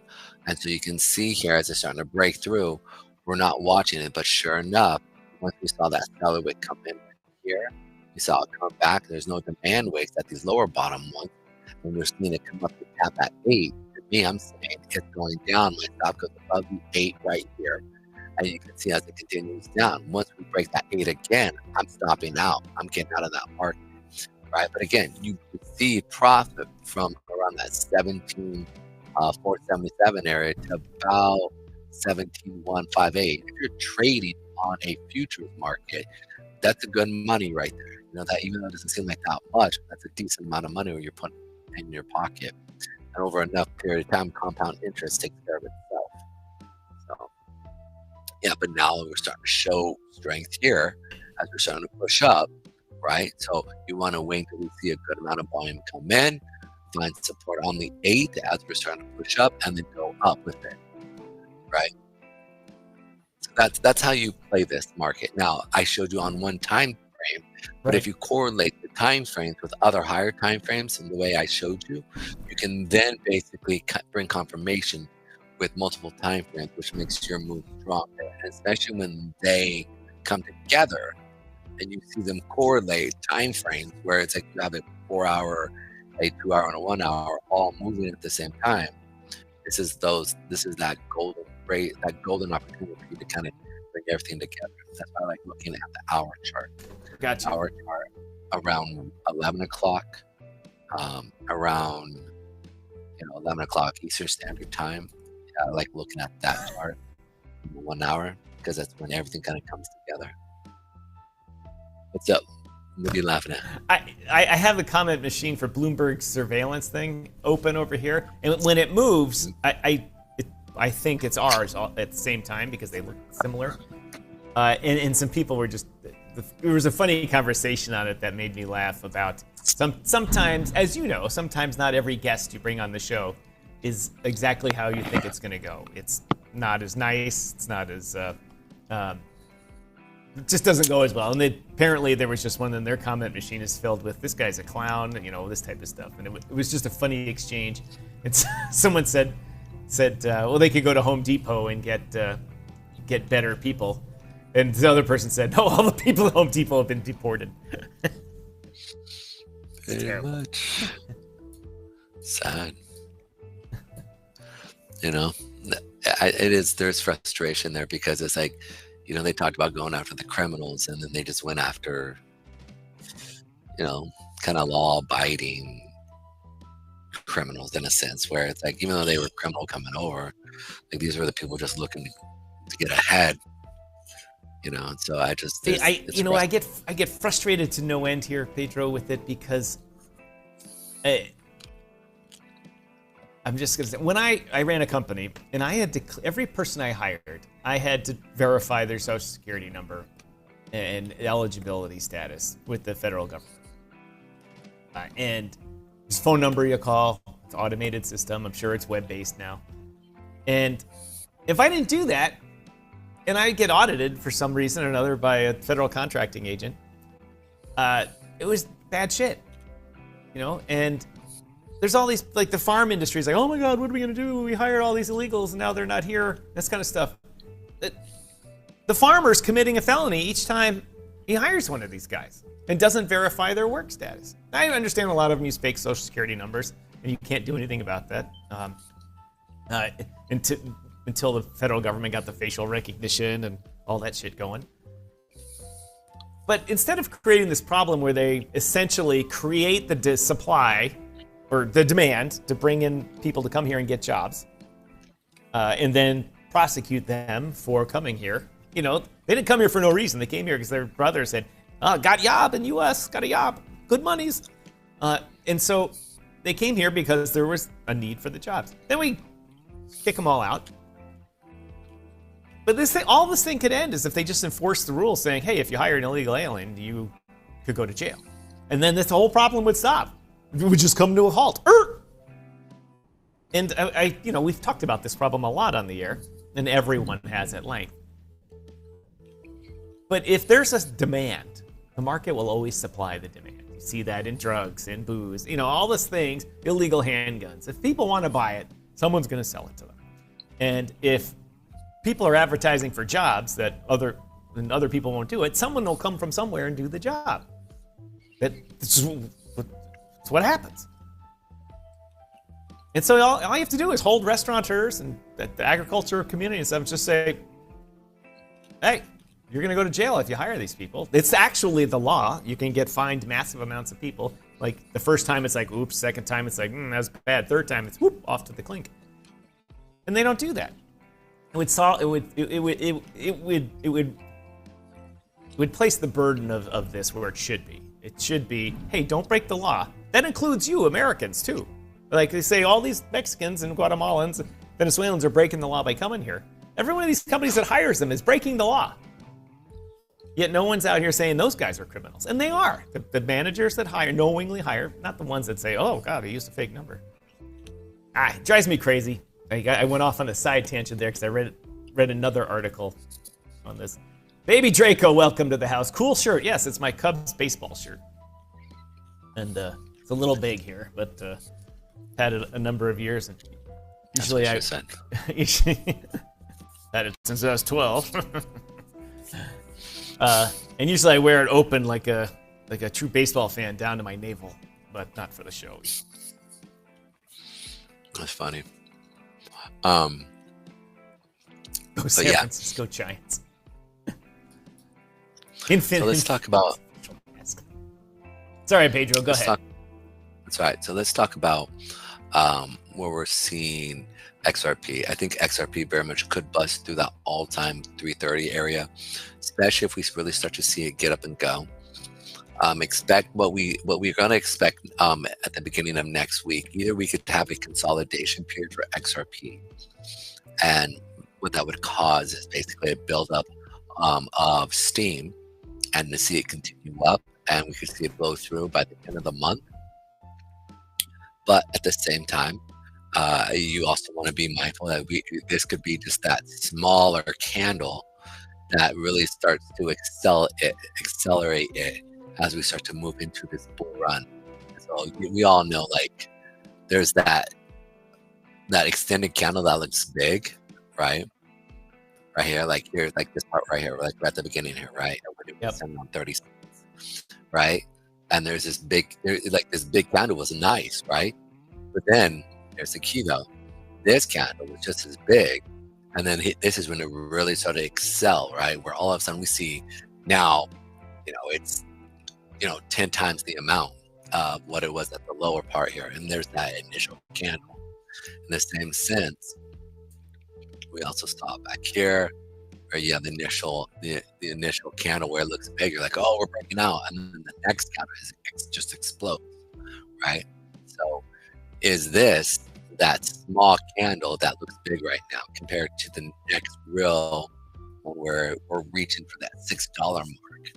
And I guarantee you, if XRP hits that $6 mark or $5.50, $6 mark over this next couple months, you should see some type of pullback, kind of like similar to this, as the market starts to rally again, where it comes back, and then it's that next leg up. Like I said, I do expect a $9 XRP here as to the end of this bull run here.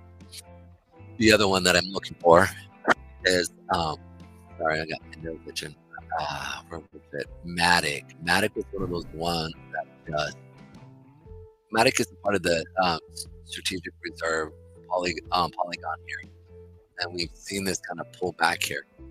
And so, with this said, I would assume that we should see some pickup here as well, right? And I think this is like a still small little.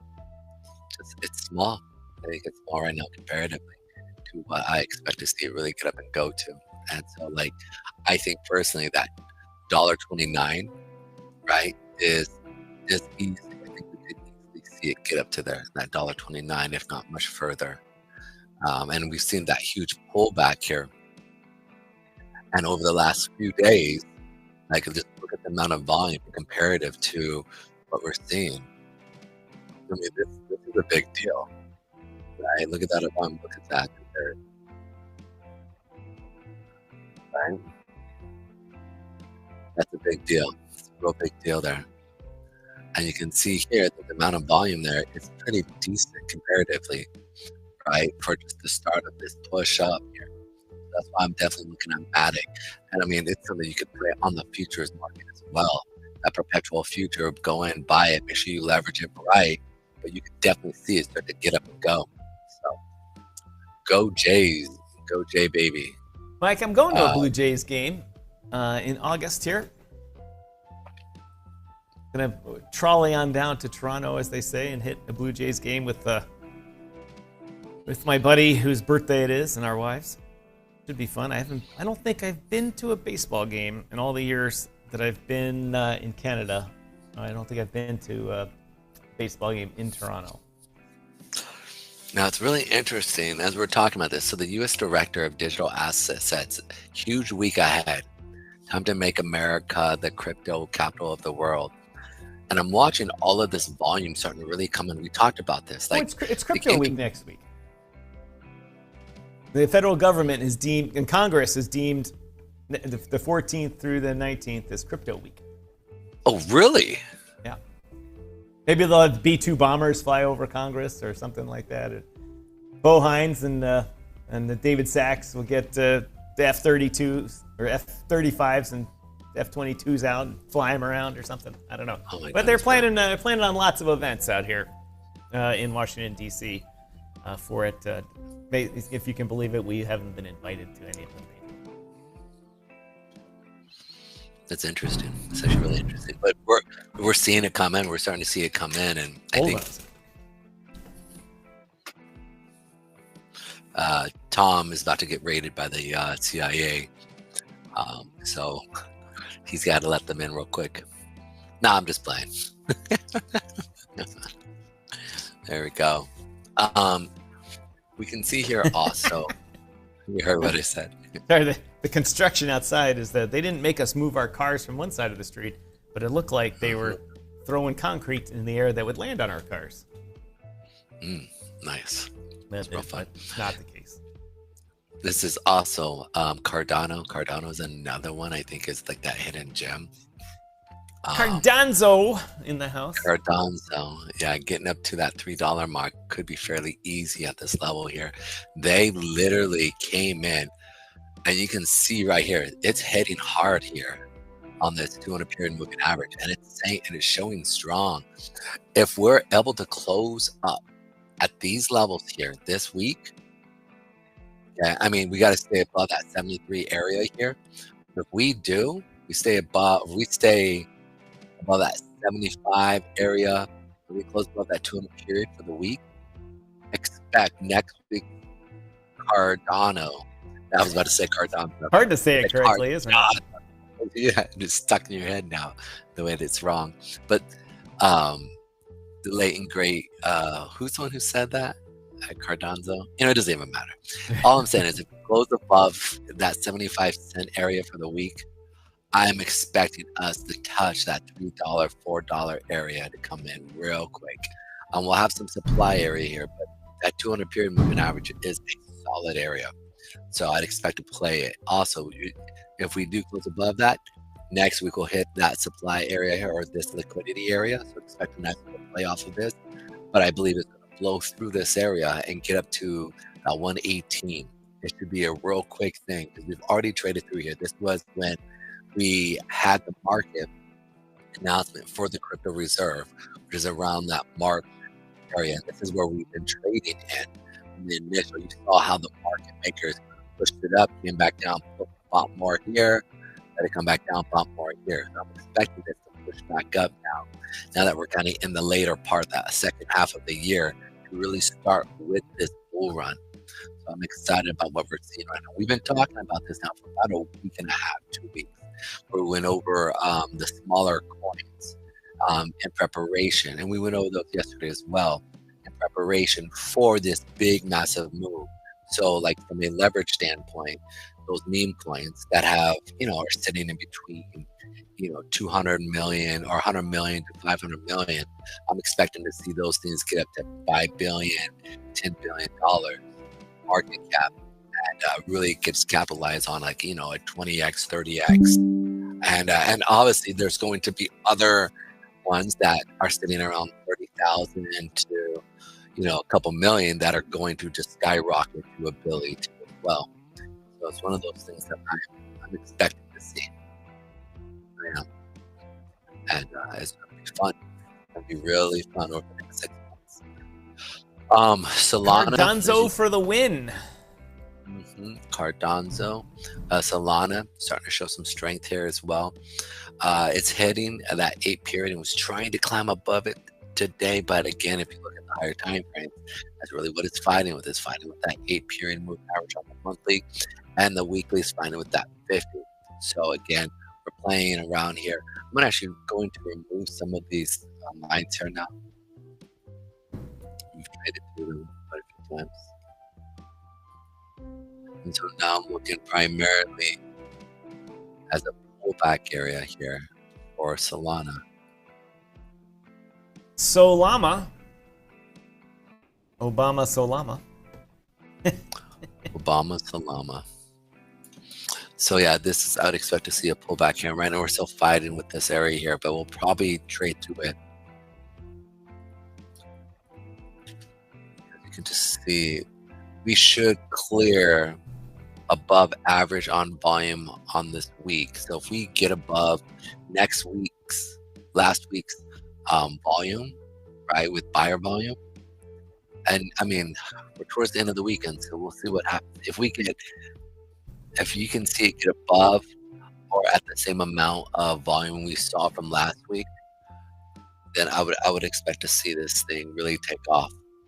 So we'll find out what happens here. But yeah, they're struggling with that. This right here, that 100, or excuse me, the 201 period move down. Now they moved significantly over the past 2 days, but not into by any means a high, or even really past recent highs.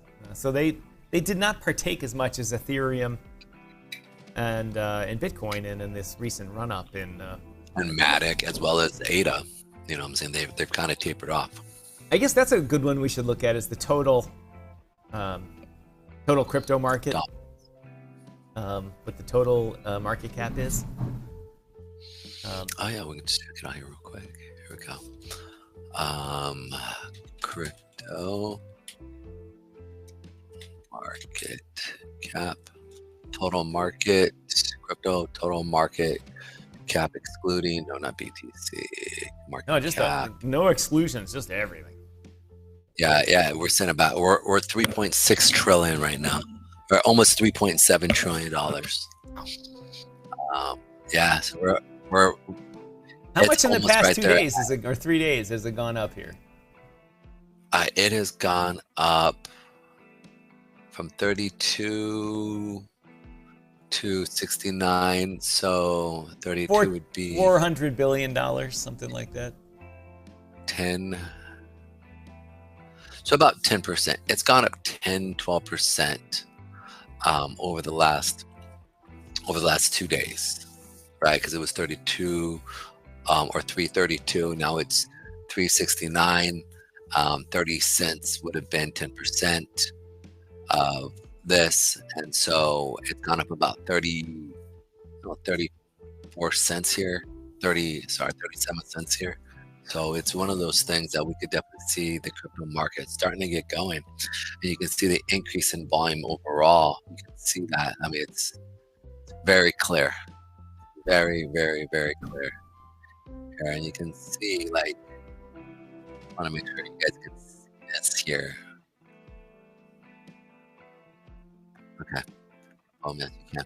So you can see here that look at this volume here around this level, right? This is Bitcoin sitting around here.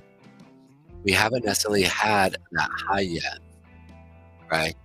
So I think this rally, this push from here, yeah, right, is this area right here. I mean, this market area right here. That push right here is starting, because you can see here, like, this is ding, ding, ding, ding, right? So if we were to see Bitcoin get to 300,000 right now, it would be 3x of where it's sitting. Okay, 3x. So let's put that in so you can see by looking at this. Boom, right here. So, okay. So from where it's sitting to boom, crypto market. So we're talking a $9 trillion market cap is what I expect. Remember, I said by the end of this bull run, we should, because it was at 3 trillion, 3+ trillion the last bull run. I said I expect a 3x of the market cap. I said between $9 to $10 trillion this bull run market cap. Then we'll see the pullback, the sell off, right? Definitely, I think many institutions, once we hit a 2x or a 3x, they're just gonna be like, take that profit, they put need it in their the commissions, bank. need their end of the year commissions, and they don't do that unless they realize gains. That's exactly, that is exactly, you nailed that. You literally took the words out of my mouth. And so you can see here right now, it plays nice, right? You literally have a 4-to-1 ratio based off of from here to the lows of 2.3 trillion here. And you can see here that this thing taking off is at a perfect level. Like you could see it just pop. It's the same point of right here, like this part right here is where I'm talking about, where you saw the market push up, you saw the pullback, the consolidation, and now the next leg's up, right? So that's what I'm looking at. That's this peak right here, right? And the next peak right here. Still early, baby. It's still early. So this is the part that we're at right now. And so we're easily going to capture that part. Or like, so it's going to be really interesting to see what happens here. As we continue, and there's always the pullback, right? There's always that major pullback, and then the FOMO. Everyone's, oh, I lost, and then they're like, no, I can still get it. And it's still this area here, man. Now 1.35 all the way back up to that 3 trillion. That's a 2x. You know, obviously the majority of people are going to miss this. That, you know, they'll probably get in around that 6 trillion mark area. and they'll capture the 6 trillion to 9 trillion, right? They'll be like, oh man. And thanks for the exit liquidity, and then we'll hear stories for the next year about how grandma lost her savings. Yeah. Crypto. That's exactly. Yeah. Listen, I told you our biggest issue is going to be the pullback from this next bull run, and if the Democrats don't come over into, and the ones like the Warrens, we have not heard the end of Warrens. No, but here's the thing: she just got reelected, so she's got another 5.5 years of giving us grief unless she just expires. Well, I pray safety on her, but I pray that maybe she just might just get tired of just she needs to retire and allow some other crazy liberal from Massachusetts to take over her place. Well, there was a great crypto Massachusetts who was running against her. John Deep? Yeah. Deep? Yeah, John Deep. Yeah, John Deep. I got to tell you, his game was good up until the debate. And then when he got on stage with her, I was shocked at how poor he did in the debate. And he just... I mean, he was good with stats and numbers. Don't get me wrong. He wasn't up there like Biden being a... He just was not good at a debate. It's like... Yeah, he just wasn't good at all. I mean, you got done with it, and you're like, even though I didn't agree with anything that came out of Warren's mouth, I was like, yeah, she kind of won that. She was better at this than him. And if you're a voter that's on the edge, he needed the voters to change parties and say, you know what, I'm done with this old broad. She's stuck in 1970. And Massachusetts deserves better. And the debate didn't help him at all. It was just one of those things like, nope. And then you can run all the commercials you want, negative commercials, all this. She's been in office 492 years, longer than the United States has been here. She was sitting in Washington, D.C. in the swamp. I'm waiting for Congress because I'm going to be elected forever. And he didn't convince enough people to move over. He did get a big chunk of the vote, but that debate was sad. He was the closest winner. And I watch him on the internet. I watch him shows, and the shows are good. He talks well. He speaks well. He's supported by facts. And then in the debate, he's like, blah, blah, blah, blah, blah. I think partly was that he had so much to say figures wise, and he thought that the figures would win, and he doesn't realize that it's emotion that wins arguments. I hate to use that even word because it very much frustrates me. Right? Like, I love figures, I love numbers. Like, when I sit down with someone and they have criticism, I say, give me actionable, detailed numbers. Right? Like, don't just come at me with something. Like, give me something that I can really work on. And on the back end, most people can kind of figure out something. And I'm like, okay, cool, I respect that. But you need emotional pull to really pull somebody over to the other side. And he just didn't really have that. And he needed that. That's what I think hurt him more than anything, is that he didn't realize that people need emotions. People buy on emotions and back it up with logic. And that's where it comes down to, is he needed to really hit that emotional pull. So anyways, but when it comes down to this next bull run, I do expect us to get up to that 9 trillion. Or I don't know if it's going to pull back so heavy where we'll come back down to the 3 trillion mark, right? But I think we very much could pull back to that 500 trillion market cap, right? And just kind of sit there for another 3.5 years before the next real bull run starts. So it's going to be interesting to see how far the market sells off this next bear market. I mean, your guess is as good as mine. What we've seen typically is it comes back down to the previous low of the high, right? It would be about right here. It would come back down to the 13 trillion mark if we do see that thing pop. But we'll see what happens.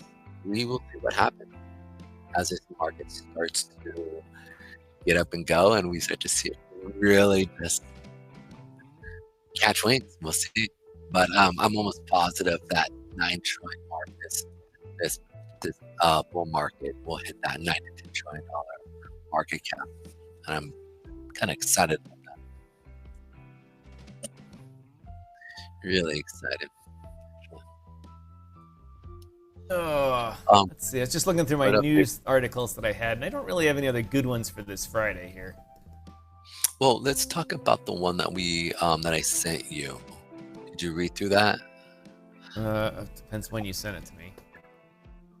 It was I think it was yesterday when I sent it to you. The crypto broker reporting rules? Mm-hmm. That one. Yeah, that's bring up that page here. Well, the basic way to talk about this is that the Treasury, under the Biden-Harris administration, the Treasury and the U.S. Internal Revenue Service were trying to close every possible loop for anyone to send money without it being recorded or reported. And there are certain requirements for know your customer, the way you can transfer money or not transfer money if you're a registered broker, a FINRA. And you have to act basically within their policies, the whatever FINRA stands for. And if you're not, you're kicked out of the club. And also, that comes reporting. You have to report who you're doing business with. You have to give the government access to client information, all this type of stuff. And they tried to make like everyone that was involved in crypto at all say that they were a broker. They were a broker. And like even smart contracts, they're like, well, whoever wrote the smart contract now has to be a broker. And well, you can't just be a broker if you live in Portugal. You have to be under U.S. jurisdiction. So you have to have a U.S. operations or something like that. And it was one of those overreaches of the government where they just said, well, this worked. Well, let's just apply this to everybody. And it got massive pushback from everybody. Let me bring up the article here. Finally, let's Watcher Guru, so their website's not the best. And of course, the great graphics machine is not working. There we go. The U.S. Treasury Office is officially removing crypto broker reporting rules, according to Bloomberg. The regulation, yada, yada, yada, under subsection, yada, yada, yada, detailed how centralized crypto exchanges or DeFi exchanges will report customer transaction information for tax purposes to the U.S. government. Under the joint I'm not going to read all this, but what they were saying was that DeFi exchanges had to collect your social security number and report it to the government. And now, can you imagine that, Pedro? If every time you went to Uniswap and bought, shit butt in you, you say, or unicorn fart dust. Yeah, unicorn fart dust. You got to give us your social security number for tax purposes and get a tax form and do all that kind of stuff. And not only that, but when you used another wallet, that wallet had to have it too. And soon every wallet would have been tracked to a social security number.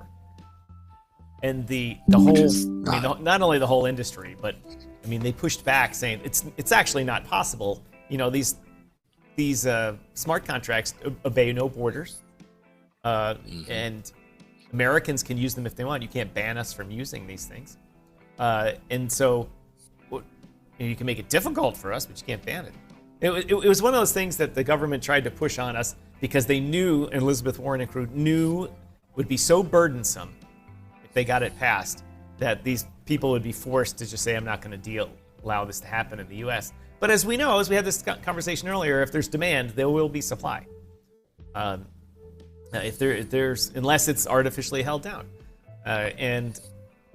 This is one of those things where the government tried to lower the supply, but people wanted it, and they said, this is impossible. We're not going to give our social security numbers to random people, of which some random DEX may be operated by the Chinese government, North Korean government, all this type of stuff.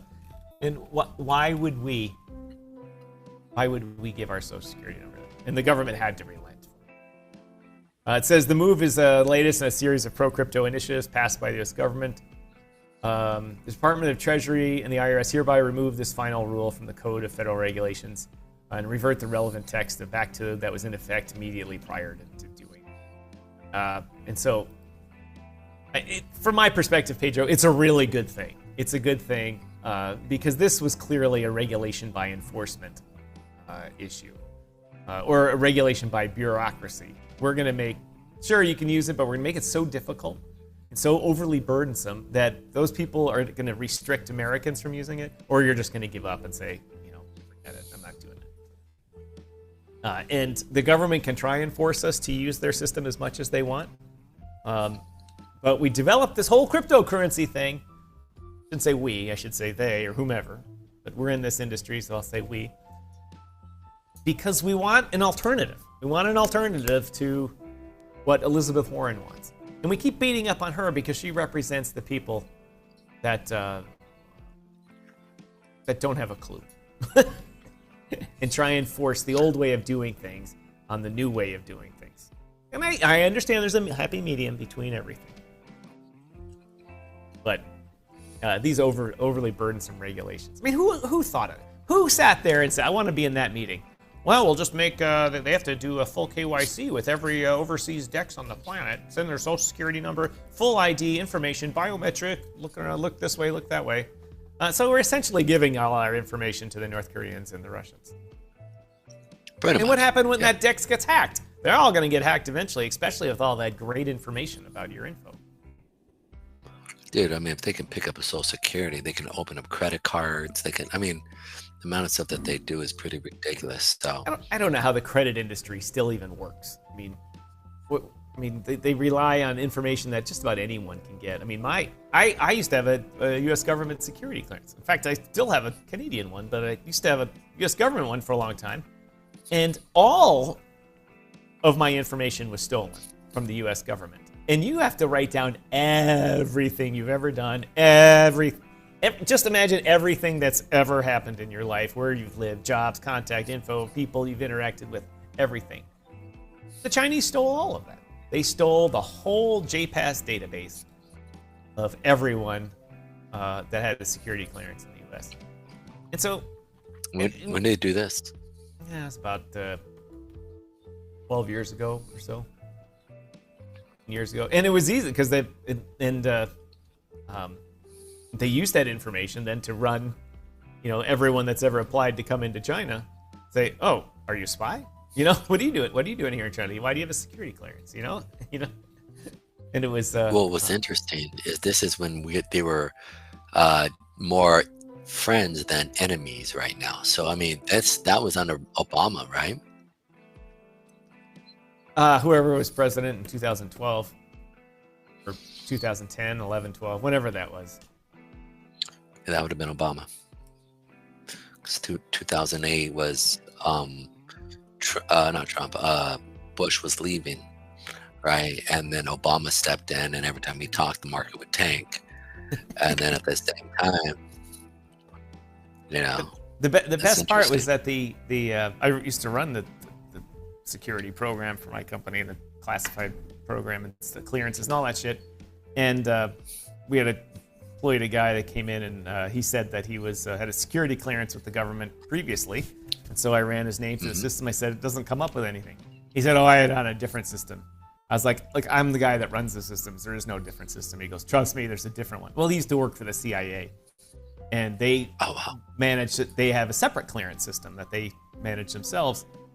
And then later, when the main U.S. government ones was hacked, the agency made a comment publicly. That's why we don't participate in the main program, because we knew it was going to get hacked. Dude, and that's brilliant. Honestly, think about the lives they saved. Yeah, doing that. I know. Yeah, absolutely, absolutely. I mean, the fact is but the defense, it's run by the Defense Department, and it handles 90% of what the clearances in the U.S. government. But the Defense Department has a big intelligence apparatus too, and a massive intelligence apparatus. Our Chris used to work in that business. Yeah. And so they were able to obtain, all the information on everyone that works in the U.S. intelligence industry. Just a fucking disaster. Anyway, 76 Norton in the house. XRP going to the moon. It's not going to the moon, but it's going to $3. All going to be different. It's all going to be different, 76 Norton, because your bags are going to be fat. Is that right? That's what Mikester or Brando Commando were talking about earlier. What's different about today than yesterday? Bags are fat. Bags are fat. Silver going to the moon. Let's check out silver, actually. It's been a minute since I've looked at silver. Actually, I should have looked at this morning when I was looking at gold. Let's check it out. Are you looking at silver or gold? Holy shoot! I'm sorry. Wow. Absolute. Oh, wait a minute. Give me a second. Is that the correct one?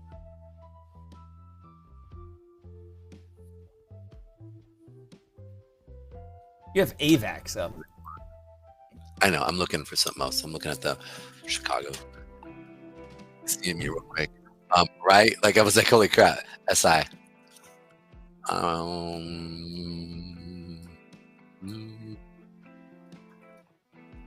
Yeah. Jeez. Lord. Whoa. That's uncharacteristic of silver. Yeah, what happened? I can't believe I missed that. What's going on here? Wait, let me guess. There was a tariffs on silver now. Pull it up, dude. We're seeing also a pump in gold, so something popped up here. I had so much stuff to do that I didn't really trade much today. I kind of just the S&P 500. Yeah, gold was saying I was expecting. Oh, check out this headline. Treasury posts unexpected surplus in June as tariff receipts surge. This is CNBC, not the White House.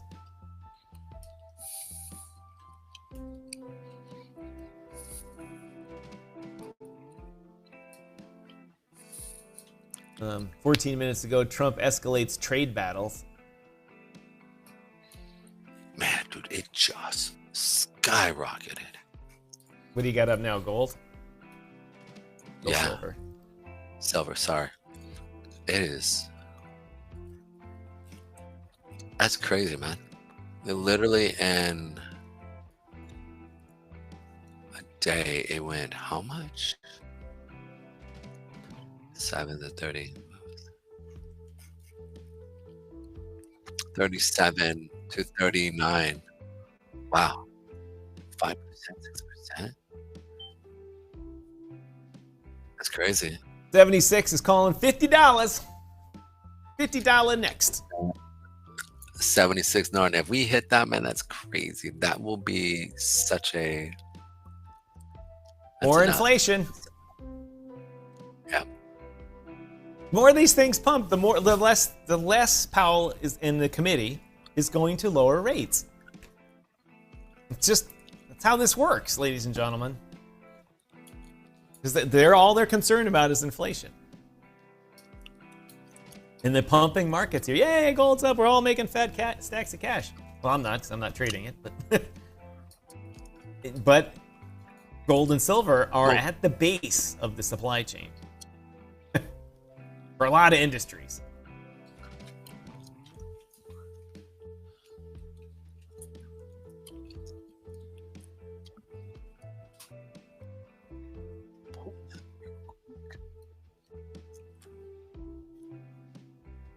Yeah, it's really thinly traded right now. It's really interesting that ATR just spiked hard, of course. As always, welcome to everyone joining us on Rumble. Thank you very much. YouTube has been sucking balls today, so YouTube algorithm, you can go after yourself.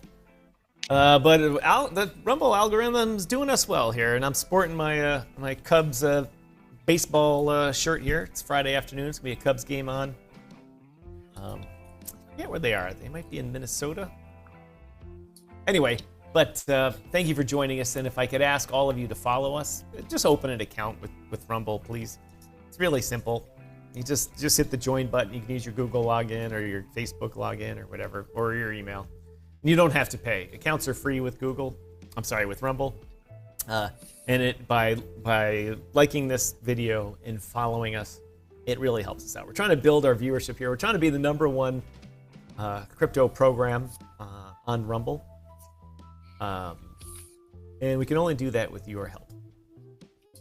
Obviously on YouTube, there's some massive crypto channels that get thousands and thousands, 12,000 viewers, and thousands of replays. And we just can't compete with them at this moment, when we will someday. But right now we're focusing on Rumble because they are generous enough to put us in their creator program and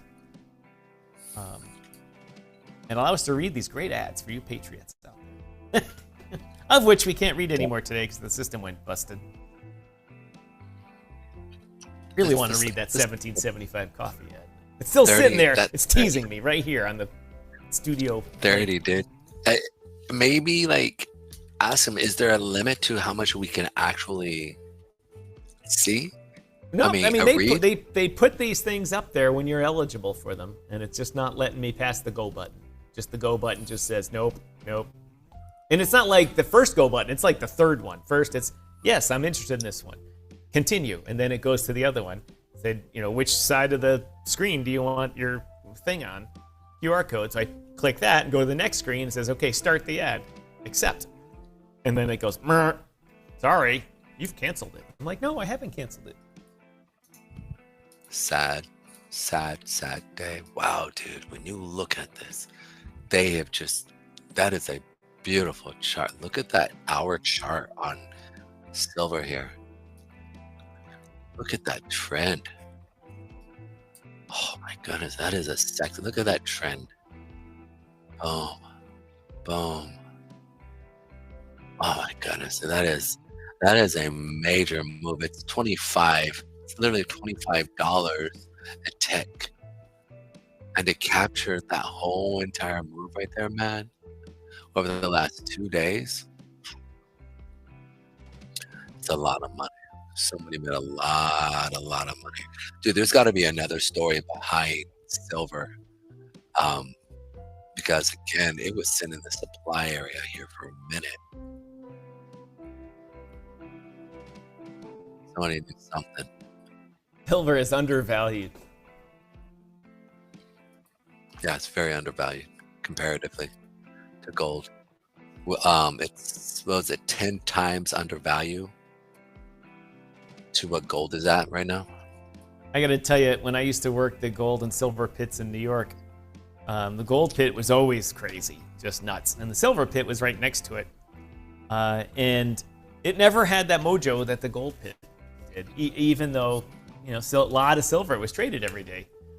But the gold pit always had, you knew something was going on in the economy, because the murmur would start. The orange juice pit never started the room off like it did on the movie Trading Places. But when something happened in the economy, either the noise from the crude oil would get going, or the noise from the gold pit would get going. But it never really started from the silver pit. The silver pit, mostly what I delivered to the silver pit as a form of orders, were spreads. People working that gold to silver spread. And I think those spreads over time, Pedro, must have helped keep that people got locked into that ratio you always talk about, how many silver per gold in value. I forget exactly what you called it. You just right now it's 100. Yeah, it's about 100. And so they would arbitrage that and artificially keep the prices at that range. But now now silver's getting a little mojo. Yeah, that is. I mean, in this type of move, and that pit would have been nuts. People leaving the crude oil pit just to come trade this, right? Like when you see that type of movement, you're like, yeah, there's a lot of money to be made. 76 Norton, Brandon Commando literally says, read today somewhere U.S. is going to start mining rare earths. 76 Norton says, get it before it's too late. It's going. Now, but if the U.S. cranks up mining of it, that would be a negative on pressure. That would increase supply. Maybe this is a trade the news type thing, or trade the rumor, sell the news. I think it would have been crazy to be a part of. Like, I would have loved to have been in on the floor, man. Just It was fun. It was fun, and it was the Commodities Exchange in New York was smaller than the Chicago Mercantile Exchange or the Board of Trade here in Chicago, but still, we had 4,000 people working on a trading floor, and the world's economies, go through these commodities and futures trading bits, and it was fun when things would get going. You didn't need any computer indicators. You didn't need charts. You didn't need anything. You could just hear people's voices and phones ringing and the energy in the room pipe up, and you knew something was going. You didn't know which way it was going, but just from the sound, and then the initial sound, and then of course you could tell with the traders if they were all trying to sell and prices were being forced down. You knew the market was going one way without even anything else. You knew. You're like, ooh, oil's happening. I'd press a button on the phone, talk to one of the order clerks over there, and say, hey, you guys need help. And then, because we were my desk was in the financial futures, and those didn't go at the same time as crude oil. And so they're like, yeah, we need all the hands we can get. And so we'd be like, all right, send 2 of our guys over to crude oil or something like that to help them out until they settled down, because they'd get so swamped. If you missed an order, it would cost the error account a lot. And so it was a lot of fun, but it wore you out, Pedro, so fast. I mean, I bet. The people all the people that stuck with it for years, the people that stuck with it made a lot of money, but they wore themselves out. I mean, guys retired at age like 55, and they were done. I mean, they were wealthy, but I'm like, that dude, man, I'm so glad he got to 80 years old. They're like, dude, he's 55, and you're like, whoa, shit. And then then you hear, oh yeah, he went home and had a stroke and died. Let's see, not much left. Can't make silver. Buy silver, not paper. Buy physical silver, not paper. You know what? I used to have a bunch of $100 silver certificates. I used to be the treasurer of my fraternity at Purdue University, and a kid paid his room and board for the whole year in $100 bills, which was uncommon. People paid cash in the 80s for things like that. And they were all these silver certificates. There was 8 of them because it was $800 for the bill. And I was like, and they say, this certificate is redeemable in silver by the U.S. government, all this type of stuff. And I was like, well, that's cool. And so I traded. I said I should keep those. So I traded other $100 bills for them, and I kept them for a while. And then I needed to pay some bills. So I took them to the bank. And the bank looked at them like this, and because they were printed in like the late 50s. And they're like, are you sure you want to do this? I'm like, yeah, I need to pay some bills. I need to deposit in my account.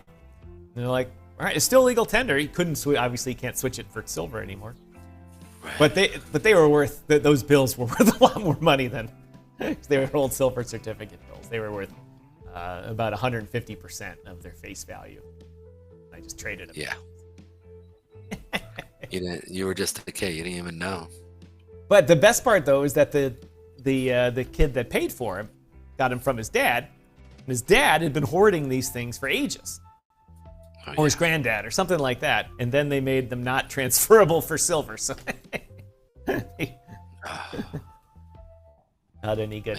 I just realized the time here, Pedro. Yeah, you're right. It's 2:30. You just brought it up too. I realized that as well once you brought it up. Yeah. It's really interesting to see what's actually happening here in Washington. And just to add that, speaking of Washington, let's check out and then we'll finish it up here, the debt here real quick. U.S. debt, U.S. It's right there. Crypto.com is running ads during our show on YouTube. Nice.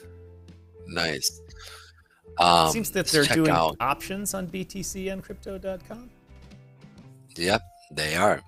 They're doing binary options, go long, go short, and you can actually pick quite a few products out there. So I thought that was really cool. I've messed with them a couple times. Also, you can actually buy bundles now of stocks. You can follow like Pelosi. You can follow Pelosi index. Yeah, legit. Like there's a Pelosi index. Whenever she buys, you can buy whatever she buys, which I don't think bothers her. Also, the CEO of Nvidia, whatever they buy, you can also buy what they buy there as well, which is really interesting. I was actually going to bring it up. Norton, we'll check out XLM in a second, definitely. You can see here real quick, and this is where I bring up, like, you're like, Pedro, why is this so important? Because this is truly the underground, this is the erosion of your money. So we just crossed $37 trillion, and we're almost at 37.1 here within, I think, 3 weeks. No, not 3 weeks.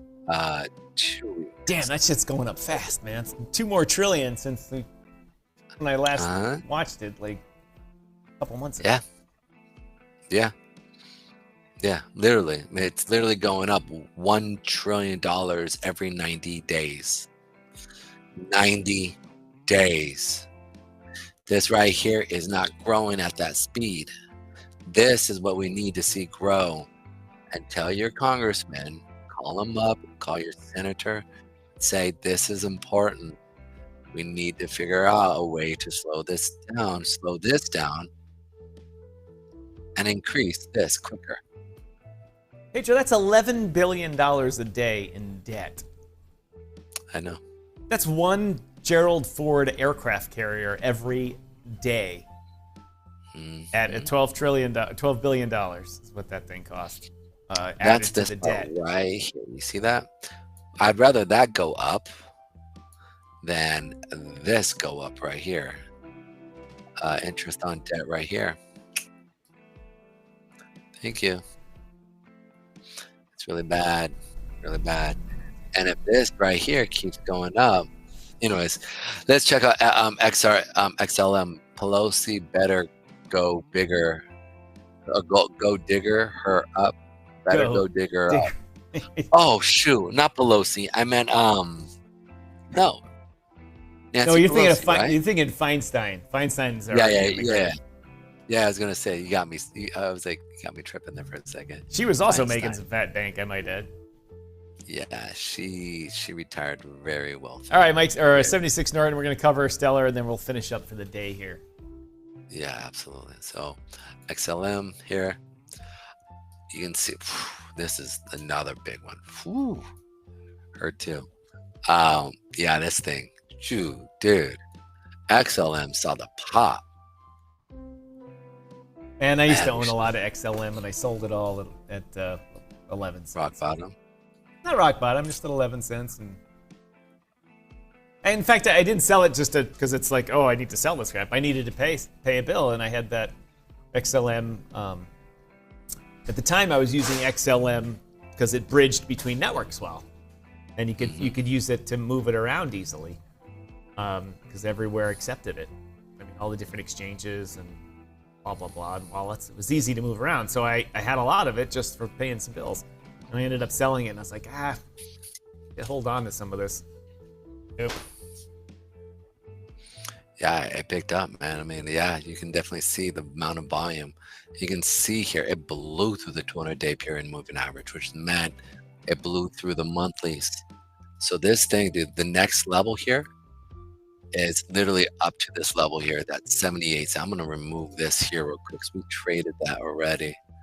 And it's all-time highs from this moment on. This thing, if XLM keeps going, and there's really nothing to stop it until we get to the highs here at that 93 cent area. So this thing, we could see a 3x from here, from that 37 cent area, all the way up to that 93, if not higher. Well, remember they're held down a lot by Ripple. They're the silver to Ripple's gold. And I don't know. I mean, dude, look at this. Look, this explosion outweighs XRP. I mean, dramatically. Like, look at this, man. It's that big push here. It was a pretty big push. What is this? That is, oh yeah, we already went over that. That was basically, what was it, 10%, and then XLM here is 23 to 37. Talking almost 20. Is that right? 24 cents would be 2 cents. 2.4 cents. And how many cents did it go up? 10, 11, 12, 13, 13, 10, 20. Dude, we're talking like 40% this thing went up compared to the 10% within XRP. I wouldn't be shocked to hear maybe next week that XRP and XLM are being brought into strategic reserve. Yeah, that could be a good point that there's some behind the scenes shenanigans going on here. Yep. I mean, they are American companies. They do. That's funny. I just said do. But it would make sense, right? That you would sit there and see that. Really interesting. Okay. Well, yeah, as you guys see it here, I think very much you could see it get up to that 90 cent area, 93 cent. You saw good volume coming in. This is, like I said, that smaller wick until we see it continue higher. Yep, absolutely. So that's about it in a nutshell. Next week, we'll find out if we have the continuation. I think we will. And if we do have the continuation, we know the majority of these charts are going to go down first. We want to see that type of move on Sunday and Monday down first, and then get a push up into Wednesday, Thursday, Friday, and Saturday. It's time, Pedro. Wow. We got to find. It's great music, but man, I don't know what that is. No. Ladies and gentlemen. There we go. All right, guys. Well, thank you so much for coming in this week. We hope you guys enjoyed it. If we could have a lot more of the guys who do watch us, all we ask you to do is just to sign in, come in. Love to have you guys to hang out. 76 Norton, thanks again for coming in. We missed you, bro. Stop in more, man. I love connecting with you.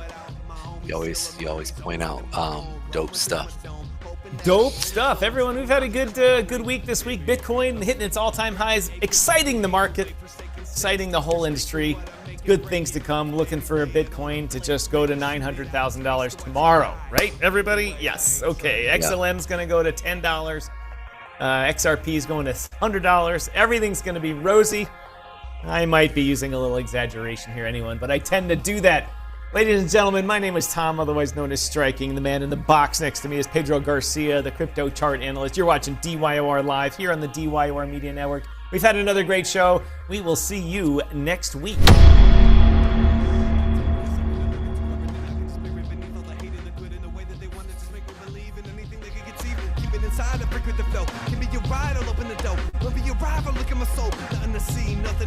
Don't you know me, homie? I be on these lonely roads, riding with my dumpies open, hoping someone sees me choking, pulling the cover up over my